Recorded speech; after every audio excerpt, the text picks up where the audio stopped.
ਜਿਹੜੀ ਤਰੀਕ ਨੂੰ ਇਹਨੇ ਜਟਾਣੀ ਪਰਿਵਾਰ ਨੂੰ ਸਾਰੇ ਨੂੰ ਅੱਗ ਲਾ ਕੇ ਸਾੜਿਆ ਸੀ, ਉਸੇ ਤਰੀਕ ਨੂੰ ਇਹ ਪੂਲੇ ਨਿਹੰਗ ਨੂੰ ਹੀ ਸਾੜਿਆ ਜੇਲ੍ਹ 'ਚ। ਉਸੇ ਤਰੀਕ ਨੂੰ ਉਸੇ ਵਾਰ ਉਹ ਟਾਈਮ ਪਲਾਨ ਕਿਵੇਂ ਕੀਤਾ ਤੁਹਾਡੇ ਦਿਮਾਗ 'ਚ ਕਿਵੇਂ ਆਇਆ ਕਿ ਐ ਕਤਲ ਕਰਨਾ ਪੂਲੇ ਦਾ?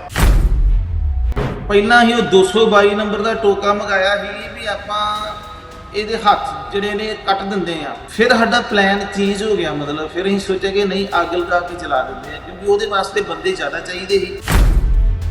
ਡੋਲੂ ਦੇ ਵਿੱਚ ਡੀਜ਼ਲ ਪੈਟਰੋਲ ਮਿਕਸ ਕੀਤਾ ਤੇ ਉਹਦੇ ਤੇ ਸੁੱਟ ਕੇ ਤੇ ਇੱਕ ਹੱਥ ਦੇ ਵਿੱਚ ਅੱਗ ਦੀ ਮਿਸਾਲ ਬਣਾਈ ਸੀ, ਉਹ ਸੁੱਟ ਦਿੱਤੀ। ਨਾਲ ਦਾ ਮੁੰਡਾ ਮੇਰਾ ਹਰਚੰਦ ਸਿੰਘ ਜਿਹੜਾ ਸੀਗਾ ਉਹ ਬਾਹਰ ਖੜਾ ਸੀਗਾ, ਉਹਨੂੰ ਮੈਂ ਬਾਹਰ ਖਿਲਾ ਰਿਹਾ ਸੀ ਕਿ ਕੋਈ ਅੰਦਰ ਨਾ ਆਏ। ਮੈਂ ਉਹਨੂੰ ਕਿਹਾ ਕਿ ਤੇਰੇ ਪਾਪਾ ਦਾ ਅੰਤ ਆ ਗਿਆ।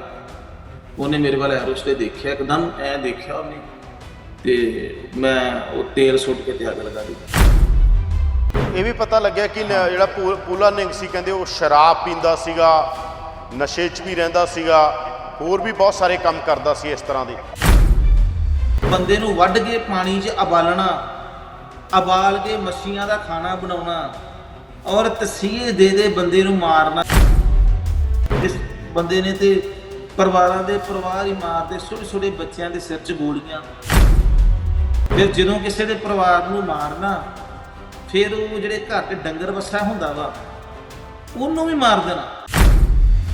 ਅਗਰ ਜਟਾਣੇ ਹੁੰਦੇ ਸੀ ਜਾਂ ਕੋਈ ਵੀ ਸੀ, ਉਹ ਇੱਕ ਇਮੋਸ਼ਨਲ ਹੋ ਕੇ ਉਹ ਕੋਈ ਡਾਕਾ ਥੋੜਾ ਬੈਂਕ 'ਚ ਮਾਰਨ ਜਾਂ ਉਹਨਾਂ ਕੋਈ ਲੁੱਟ ਖਸੂਆਂ ਥੋੜਾ ਕਰਦੇ ਸੀ। ਉਹ ਤੇ ਇੱਕ ਦੇਖੋ ਸ੍ਰੀ ਦਰਬਾਰ ਸਾਹਿਬ ਤੇ ਅਟੈਕ ਹੋਇਆ, ਉਸ ਅਟੈਕ ਨੂੰ ਦੇਖ ਕੇ ਕੋਈ ਵੀ ਬੱਚਾ ਇਮੋਸ਼ਨਲ ਹੋ ਸਕਦਾ। ਤੁਹਾਨੂੰ ਵੀ ਚੈਲੰਜ ਆਏ, ਤੁਹਾਨੂੰ ਵੀ ਕਿਸੇ ਨੇ ਥ੍ਰੈਟ ਕੀਤਾ, ਤੁਹਾਨੂੰ ਵੀ ਕਾਲ ਆਈ, ਤੁਹਾਨੂੰ ਵੀ ਡਰਾਇਆ ਧਮਕਾਇਆ ਗਿਆ? ਜੋ ਭਾਜੀ ਸਿੱਧੂ ਨਾਲ ਹੋਇਆ ਉਹ ਸਾਡੇ ਨਾਲ ਵੀ ਹੋਣਾ ਸੀਗਾ। ਸਿੱਧੂ ਨੂੰ ਤੁਸੀਂ ਕਦੇ ਮਿਲੇ ਸੀ ਜਾਂ ਸਿੱਧੂ ਮੂਸੇਵਾਲੇ ਦਾ ਇਹ ਗੀਤ ਤੁਸੀਂ ਸੁਣਿਆ ਪ੍ਰੋਪਰ?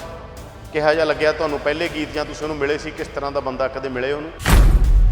295 ਗਾਣਾ ਇਹ ਸੁਣਿਆ, ਉਹ ਸੁਣ ਕੇ ਤੇ ਬੜਾ ਵਧੀਆ ਲੱਗਾ ਵੀ ਇਹ ਨੌਜਵਾਨ ਨਹੀਂ ਮਰਨਾ ਚਾਹੀਦਾ। ਇਹ ਬੰਦੇ ਦੀ ਵਾਕਿਆ ਕਲਮ ਦੇ ਵਿੱਚ ਕੁਝ ਦਮ ਹੈਗਾ ਹੀ। ਬਹੁਤ ਹੀ ਘਟੀਆ ਹਰਕਤ ਕੀਤੀ, ਨੀਚ ਹਰਕਤ। ਮੈਂ ਕਲੀਅਰਲੀ ਕਹਾਂਗਾ ਕਿ ਇਹ ਜਿੰਨੇ ਵੀ ਕੀਤੀ ਹੈ ਉਹਨੇ ਪਾਪ ਕੀਤਾ, ਪਾਪ। ਨਵਾਂ ਗਾਣਾ ਸੁਣਿਆ ਤੁਸੀਂ ਜਿਹੜੇ ਗਾਣੇ 'ਚ ਬਲਵਿੰਦਰ ਜਟਾਣਾ ਹੋਰਾਂ ਦਾ ਜ਼ਿਕਰ ਆ? ਹੁਣ ਨਵਾਂ ਗਾਣਾ ਆਇਆ SYL ਗਾਣਾ ਮੈਂ ਸੁਣਿਆ ਕੱਲ, ਹਾਂਜੀ ਸ਼ਾਮਾਂ ਨੂੰ ਹੀ ਮੈਂ ਸੁਣਿਆ ਸੀ, ਪਰ ਮੈਨੂੰ ਇੰਨਾ ਹੀ ਪਤਾ ਸੀ ਕਿ ਬਲਵਿੰਦਰ ਜਟਾਣਾ ਇੱਕ ਏਰੀਆ ਕਮਾਂਡਰ ਹੈ। ਪਰ ਮੈਨੂੰ ਅੱਜ ਪਤਾ ਲੱਗਾ ਕਿ ਬਲਵਿੰਦਰ ਜਟਾਣਾ ਨੇ SYL ਨਹਿਰ ਦੇ ਪਾਣੀਆਂ ਵਾਸਤੇ ਬੜਾ ਕੁਝ ਕੀਤਾ। ਉਹ ਨਹਿਰ ਨੂੰ ਰੋਕਿਆ, ਉਹ ਇੱਕ ਚੰਗੀ ਚੀਜ਼ਾਂ ਲਿਖਣ ਲੱਗ ਪਿਆ ਸੀ। ਉਹ ਕਹਿਣ ਲੱਗ ਪਿਆ ਸੀ ਕਿ ਹੁਣ ਮੈਂ ਮਤਲਬ ਵਧੀਆ ਲਿਖਾਂਗਾ, ਸਮਾਜ ਤੇ ਲਿਖਾਂਗਾ, ਬੁਰਾਈਆਂ ਤੇ ਲਿਖਾਂਗਾ। ਉਹ ਕਹਿਣ ਲੱਗ ਪਿਆ ਸੀ, ਔਰ ਮੈਂ ਨਹੀਂ ਸਮਝਦਾ ਕਿ ਉਹਦੇ ਜਿੰਨਾ ਦਲੇਰ ਕੋਈ ਵੀ ਕਲਾਕਾਰ ਕੋਈ ਹੋ ਸਕਦਾ। ਪ੍ਰੋ ਪੰਜਾਬ ਟੀਵੀ ਤੇ ਤੁਹਾਡਾ ਸਵਾਗਤ ਹੈ। ਮੈਂ ਹਾਂ ਯਾਦਵਿੰਦਰ ਸਿੰਘ। ਸਿੱਧੂ ਮੂਸੇਵਾਲੇ ਦੇ ਗੀਤ 'ਚ ਭਾਈ ਬਲਵਿੰਦਰ ਸਿੰਘ ਜਟਾਣਾ ਦਾ ਨਾਮ ਆਉਣ ਤੋਂ ਬਾਅਦ SYL ਤੇ ਬਲਵਿੰਦਰ ਸਿੰਘ ਜਟਾਣਾ ਤੇ ਲਗਾਤਾਰ ਚਰਚਾ ਹੋ ਰਹੀ ਹੈ। ਬਲਵਿੰਦਰ ਸਿੰਘ ਜਟਾਣਾ ਕੌਣ ਸੀ? ਅਗਸਤ 1991 'ਚ ਚੰਡੀਗੜ੍ਹ ਦੇ SSP ਸਮੇਧ ਸਿੰਘ ਸੈਣੀ ਤੇ ਇੱਕ ਹਮਲਾ ਹੁੰਦਾ ਹੈ। ਇਸ ਹਮਲੇ 'ਚ ਸਮੇਧ ਸਿੰਘ ਸੈਣੀ ਬੁਰੀ ਤਰ੍ਹਾਂ ਜ਼ਖਮੀ ਹੁੰਦੇ ਨੇ। ਸਮੇਧ ਸਿੰਘ ਸੈਣੀ ਤੇ ਹਮਲਾ ਕਰਨ ਵਾਲਿਆਂ ਦੇ ਨਾਂ 'ਚ ਬਲਵਿੰਦਰ ਸਿੰਘ ਜਟਾਣਾ ਦਾ ਨਾਂ ਆਉਂਦਾ ਹੈ, ਚਰਨਜੀਤ ਸਿੰਘ ਚੰਨਾ ਦਾ ਨਾਂ ਆਉਂਦਾ ਹੈ, ਹਰਮੀਤ ਸਿੰਘ ਦਾ ਨਾਂ ਆਉਂਦਾ ਤੇ ਬਸ਼ੇਸ਼ਰ ਸਿੰਘ ਦਾ ਨਾਂ ਆਉਂਦਾ ਹੈ। ਸੈਣੀ ਨਾਰਾਜ਼ ਹੁੰਦੇ ਨੇ। ਕਿਹਾ ਜਾਂਦਾ ਸੈਣੀ ਅਜੀਤ ਸਿੰਘ ਪੂਲਾ ਜਿਹੜਾ ਨਿਹੰਗ ਸੀ ਉਹਨੂੰ ਬੁਲਾ ਕੇ ਕਹਿੰਦੇ ਨੇ ਇਹ ਪਰਿਵਾਰਾਂ ਨੂੰ ਛੱਡਣਾ ਨਹੀਂ ਆ, ਇਹਨਾਂ ਦਾ ਖੁਰਾ ਖੋਜ ਮਿਟਾ ਦਿਓ। ਪੂਲਾ ਜਟਾਣੇ ਪਿੰਡ ਜਾਂਦੇ ਨੇ, ਪੂਲਾ ਜਟਾਣਾ ਦੇ ਪੂਰੇ ਪਰਿਵਾਰ ਨੂੰ ਖਤਮ ਕਰ ਦਿੰਦੇ ਨੇ। 80 ਸਾਲ ਦੀ ਬੇਬੇ ਵੀ ਚਲੀ ਜਾਂਦੀ ਹੈ ਤੇ 5 ਸਾਲ ਦਾ ਬੱਚਾ ਵੀ। ਪਹਿਲਾਂ ਗੋਲੀਆਂ ਮਾਰਦੇ ਨੇ, ਫਿਰ ਅੱਗ ਲਾ ਦਿੰਦੇ ਨੇ। ਉਦੋਂ ਮਾਹੌਲ ਉਸ ਤਰ੍ਹਾਂ ਦਾ ਸੀ। ਉਸ ਤੋਂ ਬਾਅਦ ਪੂਲਾ ਇੱਕ ਕੇਸ 'ਚ ਅੰਮ੍ਰਿਤਸਰ ਦੀ ਜੇਲ੍ਹ 'ਚ ਸੀ। 2008 ਦੀ ਘਟਨਾ ਇਹ। 2008 'ਚ ਪੂਲਾ ਦੇ ਉੱਤੇ ਅਟੈਕ ਕਰਦੇ ਨੇ ਨਵਤੇਜ ਸਿੰਘ ਗੁੱਗੂ। ਉਹ ਵੀ ਜਾਣਿਆ ਪਛਾਣਿਆ ਨਾਂ ਨੇ। ਨਵਤੇਜ ਸਿੰਘ ਗੁੱਗੂ ਅੱਜ ਕੱਲ੍ਹ ਬਟਾਲਾ ਏਰੀਆ 'ਚ ਰਹਿੰਦੇ ਨੇ, ਹਸਪੀਟਲ ਚਲਾਉਂਦੇ ਨੇ, ਸਮਾਜ ਸੇਵੀ ਨੇ। ਪਰ ਕਿਹਾ ਮੈਂ ਬਦਲਾ ਲਿਆ ਜਟਾਣਾ ਹੋਰਾਂ ਦੀ ਫੈਮਿਲੀ ਦਾ। ਸਾਡੇ ਨਾਲ ਨਵਤੇਜ ਗੁੱਗੂ ਨੇ ਜਿਨ੍ਹਾਂ ਨੇ ਪੂਲੇ ਦਾ ਕਤਲ ਕੀਤਾ ਸੀ। ਔਰ ਪੂਲਾ ਬੇਹੱਦ ਇਸ ਤਰ੍ਹਾਂ ਦਾ ਬੰਦਾ ਸੀ ਕਿ ਬੇਹੱਦ ਬੇਰਹਿਮ ਬੰਦਾ। ਉੱਥੇ ਕਿਵੇਂ ਤੇਲ ਛਿੜਕ ਕੇ ਪੂਲੇ ਨੂੰ ਅੱਗ ਲਾਈ ਗਈ, ਇਹ ਸਾਰੀਆਂ ਗੱਲਾਂ ਬਾਅਦ ਚੋਂ ਸਾਹਮਣੇ ਵੀ ਆਈਆਂ। ਗੁੱਗੂ ਨੇ ਜੇਲ੍ਹ ਵੀ ਕੱਟੀ। ਅੱਜ ਕੱਲ੍ਹ ਗੁੱਗੂ ਆਮ ਜ਼ਿੰਦਗੀ ਜਿਉਂਦੇ ਨੇ, ਸਾਡੇ ਨਾਲ ਨੇ। ਸਤਿ ਸ਼੍ਰੀ ਅਕਾਲ ਗੁੱਗੂ ਬਾਈ ਜੀ। ਵਾਹਿਗੁਰੂ ਜੀ ਕਾ ਖਾਲਸਾ, ਵਾਹਿਗੁਰੂ ਜੀ ਕੀ ਫਤਿਹ। ਵਾਹ ਖਾਲਸਾ, ਵਾਹਿਗੁਰੂ ਜੀ ਕੀ ਫਤਿਹ ਜੀ। ਸਤਿ ਸ੍ਰੀ ਅਕਾਲ। ਗੁੱਗੂ ਜੀ, ਮੈਂ ਸਭ ਤੋਂ ਪਹਿਲਾਂ ਇਹ ਪੁੱਛਣਾ ਚਾਹੂੰਗਾ, 2008 'ਚ ਤੁਸੀਂ ਪੂਲੇ ਦਾ ਕਤਲ ਕੀਤਾ। ਕਿਉਂ ਕਤਲ ਕੀਤਾ ਤੁਸੀਂ ਪੂਲੇ ਦਾ, ਜੋ ਨਿਹੰਗ ਸੀ, ਅੰਮ੍ਰਿਤਸਰ ਦੀ ਜੇਲ੍ਹ 'ਚ ਬੰਦ ਸੀ, ਔਰ ਕਿਵੇਂ ਕਤਲ ਕੀਤਾ ਸੀ? ਭਾਜੀ ਉਸ ਦਾ ਕਤਲ ਕੋਈ ਖਾਸ ਜ਼ਿਆਦਾ ਕੋਈ ਵੱਡੀ ਵਜ੍ਹਾ ਨਹੀਂ ਉਹਦੇ ਮਗਰ। ਉਹ ਸਿਰਫ ਇੱਕ ਕਿਤਾਬ ਸੀਗੀ ਜੇਲ੍ਹ ਦੇ ਵਿੱਚ, ਆਪਾਂ ਰਸਾਲਾ ਕਹਿ ਸਕਦੇ ਹਾਂ, ਜਿਹੜੀਆਂ ਮੈਗਜ਼ੀਨ ਹੁੰਦੇ ਨੇ ਉਹਨਾਂ ਦੇ ਵਿੱਚ ਉਹ ਜਿਹੜੇ ਪੂਲੇ ਨੇ ਕੁਝ ਫੈਮਲੀਆਂ ਮਾਰੀਆਂ ਹੋਈਆਂ ਸਨ, ਕੁਝ ਬੱਚੇ ਮਾਰੇ ਸਨ, ਪਰਿਵਾਰਾਂ ਦੇ ਪਰਿਵਾਰ ਹੀ ਮਾਰੇ ਹੋਏ ਸਨ, ਉਹਨਾਂ ਦੀਆਂ ਫੋਟੋਆਂ ਸੀਗੀਆਂ। ਤੇ ਉਹ ਫੋਟੋਆਂ ਵੇਖ ਕੇ ਜਿਵੇਂ ਕੋਈ 24-25 ਸਾਲ ਦੀ ਉਮਰ ਹੀ ਬੰਦਾ ਇਮੋਸ਼ਨਲ ਹੋ ਜਾਂਦਾ। ਤੇ ਉਹ ਜਦੋਂ ਦੇਖਿਆ ਤੇ ਉਹ ਫੋਟੋਆਂ ਦੇ ਵਿੱਚ ਇੱਕ ਦੁੱਧ ਚੁੰਗਦੀ ਬੱਚੀ ਵੀ ਸੀਗੀ, ਜਿਹੜੀ ਕਿਸੇ ਲੇਡੀ ਨੇ ਕੁਸੜ ਚੁੱਕੀ ਸੀ ਬੱਚੀ। ਤੇ ਉਹ ਬੱਚੀ ਦੇ ਵੀ ਸਿਰ ਦੇ ਵਿੱਚ ਬ੍ਰੈਸਟ ਵੱਜਾ ਸੀਗਾ, ਲੇਡੀ ਦੇ ਵੀ। ਉਹ ਲੇਡੀ ਮਰੀ ਹੋਈ ਨੇ ਵੀ ਆਪਣੀ ਬੱਚੀ ਨੂੰ ਐ ਹੱਥ ਪਾਏ ਹੋਏ ਸਨ ਐਰੋਸ ਤੇ। ਮਰੀ ਨੇ ਵੀ ਆਪਣੀ ਬੱਚੀ ਨੂੰ ਐਰੋਸ ਤੇ ਆਪਣੇ ਵੱਲ ਨੂੰ ਖਿੱਚਿਆ ਸੀ। ਮਤਲਬ ਬੜੀਆਂ ਇਮੋਸ਼ਨਲ ਤਸਵੀਰਾਂ ਸੀ। ਔਰ ਉਹ ਦੇਖ ਕੇ ਮਤਲਬ ਚਲੋ ਮਨ ਚ ਆਇਆ ਕਿ ਇਸ ਬੰਦੇ ਦੀ ਸਜ਼ਾ ਜਿਹੜੀ ਆ ਉਹ ਵੀ ਉਦਾਂ ਦੀ ਹੋਣੀ ਚਾਹੀਦੀ ਹੈ, ਜਿੰਨਾ ਜਿਹੜਾ ਇਹਨੇ ਕ੍ਰਾਈਮ ਕੀਤਾ ਨੂੰ ਉਸੇ ਹੀ ਕ੍ਰਾਈਮ ਦੇ ਨਾਲ ਮਾਰਿਆ ਜਾਣਾ ਚਾਹੀਦਾ ਮਤਲਬ। ਤੇ ਫਿਰ ਕੀ ਤੁਸੀਂ ਪਲੈਨਿੰਗ ਕੀਤੀ? ਕਿਵੇਂ ਹੋਈ ਉਹ ਪਲੈਨਿੰਗ ਕਿ ਪੂਲੇ ਦਾ ਕਤਲ ਕਰਨਾ? ਤੁਸੀਂ ਤੇਲ ਛਿੜਕਿਆ ਉਹਦੇ ਤੇ, ਤੇਲ ਕਿਵੇਂ ਮੰਗਵਾਇਆ ਸੀ? ਤੇਲ ਮੈਂ ਬਾਹਰੋਂ ਹਰਪ੍ਰੀਤ ਸਿੰਘ ਲੜਕਾ ਸੀਗਾ, ਉਹਦੇ ਕੋਲੋਂ ਆਪਾਂ ਮੰਗਵਾਇਆ ਸੀਗਾ ਪੈਟਰੋਲ ਤੇ ਕੁਝ ਡੀਜ਼ਲ। ਆਪਾਂ ਜਿਹੜਾ ਜੇਲ੍ਹ ਦੇ ਅੰਦਰ ਗੁਰਦੁਆਰਾ ਸਾਹਿਬ ਹੁੰਦਾ, ਉੱਥੋਂ ਡੀਜ਼ਲ, ਉਹ ਜਨਰੇਟਰ ਲੱਗਾ ਸੀ, ਕੁਝ ਡੀਜ਼ਲ ਉੱਥੋਂ ਲੈ ਕੇ ਤੇ ਪੈਟਰੋਲ ਨੂੰ ਤੇ ਡੀਜ਼ਲ ਨੂੰ ਜਦੋਂ ਮਿਕਸ ਕਰ ਲਿਆ ਸੀਗਾ, ਉਹਦੀ ਫਿਰ ਥੋੜੀ ਕੁਆਂਟੀਟੀ ਪਾਵਰ ਵੱਧ ਜਾਂਦੀ ਆ। ਤੇ ਉਹਦੇ ਨਾਲ ਫਿਰ ਉਹਦੇ ਉੱਪਰ ਸੁੱਟ ਕੇ ਤੇ ਜਿਹੜਾ ਬ੍ਰੈਸ਼ ਹੁੰਦਾ ਕਰਨ ਵਾਲਾ ਬੁਰਿਸ, ਉਹਦੇ ਉੱਤੇ ਰੁਮਾਲ ਵਲੇਟ ਕੇ ਉਹਦੀ ਛੋਟੀ ਜਿਹੀ ਮਿਸਾਲ ਬਣਾ ਕੇ ਤੇ ਉਹਦੇ ਉੱਪਰ ਸੁੱਟ ਦਿੱਤੀ। ਤੇ ਉਹ ਉਸ ਤਰੀਕੇ ਨਾਲ ਉਹਨੂੰ ਅੱਗ ਲੱਗ ਗਈ। ਹਜੇ ਉਦੋਂ ਮੌਕੇ ਤੇ ਕੀ, ਮਤਲਬ ਮਾਰਨਿੰਗ ਦਾ ਸਮਾਂ ਸੀ, ਕਦੋਂ ਦਾ ਸੀਗਾ? ਪਲਾਨ ਕਿਵੇਂ ਕੀਤਾ? ਤੁਹਾਡੇ ਦਿਮਾਗ 'ਚ ਕਿਵੇਂ ਆਇਆ ਕਿ ਐਂ ਕਤਲ ਕਰਨਾ ਪੂਲੇ ਦਾ? ਜਦੋਂ ਉਹ ਕਿਤਾਬ ਪੜ੍ਹੀ, ਉਹ ਕਿਤਾਬ ਦੇ ਵਿੱਚ ਮੈਂ ਤੁਹਾਨੂੰ ਜਿਵੇਂ ਦੱਸਿਆ ਕਿ ਫੋਟੋਆਂ ਸੀਗੀਆਂ, ਬੜੀਆਂ ਫੋਟੋਆਂ ਸੀਗੀਆਂ। ਤੁਸੀਂ ਵੀ ਉਹ ਕਿਤੇ ਦੇਖੋਗੇ ਤੇ ਭਾਵੁਕ ਹੋ ਜਾਓਗੇ। ਤੇ ਜਦੋਂ ਅਸੀਂ ਕੇਸ 'ਚੋਂ ਬਰੀ ਹੋਏ ਆ, ਤੇ ਬਰੀ ਵੀ ਉਹਨਾਂ ਤਸਵੀਰਾਂ ਕਰਕੇ ਹੋਏ ਆ ਕਿ ਇਹ ਤਸਵੀਰਾਂ ਦੇਖ ਕੇ ਕੋਈ ਵੀ ਬੰਦਾ ਇਮੋਸ਼ਨਲ ਹੋ ਸਕਦਾ। ਚਲੋ ਖੈਰ ਗਵਾਹ ਵੀ ਮੁੱਕਰ ਗਏ ਸੀਗੇ, ਪਰ ਨਾਲ ਦੀ ਨਾਲ ਸਾਨੂੰ ਇਹ ਵੀ ਸਿਮਤੀ ਮਿਲ ਗਈ ਕਿ ਇਹ ਤਸਵੀਰਾਂ ਵੇਖ ਕੇ ਕੋਈ ਵੀ ਨੌਜਵਾਨ ਭਾਵੁਕ ਹੋ ਸਕਦਾ। ਮਤਲਬ ਇਹ ਕ੍ਰਿਮੀਨਲ ਨਹੀਂ ਸੀ, ਇਹ ਤਸਵੀਰਾਂ ਵੇਖ ਕੇ ਇਹਨਾਂ ਦੇ ਅੰਦਰ ਕ੍ਰਾਈਮ ਆ ਗਿਆ, ਮਤਲਬ ਕਿ ਇਹਨੂੰ ਮਾਰਨਾ। ਔਰ ਜਿਹੜੀਆਂ ਜਦੋਂ ਕਿਤਾਬ ਦੇਖੀ, ਪੜ੍ਹੀ, ਉਹਦੇ ਅੰਦਰ ਤਸਵੀਰਾਂ, ਮੈਂ ਤੁਹਾਨੂੰ ਦੱਸਿਆ ਕਿ ਇੱਕ ਤਸਵੀਰ ਨੇ ਬਹੁਤ ਜ਼ਿਆਦਾ ਭਾਵੁਕ ਕੀਤਾ ਨਾ, ਜਿਹੜੀ ਉਹ ਇੱਕ ਲੇਡੀ ਨੇ ਬੱਚੀ ਚੁੱਕੀ ਸੀਗੀ ਕੁਸੜ ਐਰੋ ਤੇ ਉਹ ਬੱਚੀ ਦੇ ਵੀ ਗੋਲੀਆਂ, ਮਤਲਬ ਮੂੰਹ ਦੇ ਉੱਤੇ ਹੀ, ਸਾਰੇ ਦੇ ਮੂੰਹ ਤੇ ਗੋਲੀਆਂ ਮਾਰੀਆਂ ਸੀਗੀਆਂ। ਇੱਕ ਛੋਟਾ ਜਿਹਾ ਬੱਚਾ ਸੀ ਯਾਦਵਿੰਦਰ, ਉਹ ਇੱਕ ਬੱਚੀ ਛੋਟੀ ਜਿਹੀ ਸੀ ਮਨਪ੍ਰੀਤ, ਉਹ ਭੱਜ ਕੇ ਤੇ ਸਲੈਬ ਥੱਲੇ ਲੁਕ ਗਈ। ਉਹ ਥੱਲੇ ਲਿਖਿਆ ਸੀਗਾ, ਫੋਟੋਆਂ ਦੇ ਥੱਲੇ ਕੱਲੀ ਕੱਲੀ ਡਿਟੇਲ ਲਿਖੀ ਸੀ। ਉਹ ਸਲੈਬ ਥੱਲੇ ਲੁਕ ਗਈ ਔਰ ਉਹਦੀਆਂ ਗੁੱਤਾਂ ਤੋਂ ਫੜ ਕੇ ਉਹਨੂੰ ਖਿੱਚ ਕੇ ਬਾਹਰ ਆਂਦਾ ਔਰ ਉਹਦੇ ਸਿਰ 'ਚ ਗੋਲੀਆਂ ਮਾਰੀਆਂ ਯਾਰ ਉਸ ਤੇ ਫੜ ਕੇ। ਔਰ ਇਹ ਜਿਹੜਾ ਕਾਰਨ ਹੋਇਆ ਸੀਗਾ, ਮੈਂ ਤੁਹਾਨੂੰ ਕਾਰਨ ਦੱਸਦਾ ਕੀ ਕਾਰਨ ਸੀ।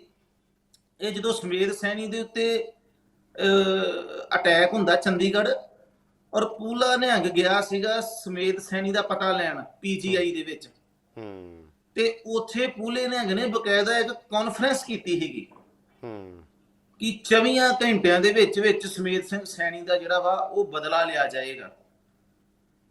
ਇਹ ਸ਼ਾਇਦ ਗੱਲ ਜਿਹੜੀ ਕਾਨਫਰੰਸ ਉਹਨੇ ਕੀਤੀ ਸੀ, ਇਹ ਮੇਰੇ ਖਿਆਲ ਨਾਲ ਸ਼ਾਇਦ ਨਾ ਨੌਲੇਜ 'ਚ ਹੈ।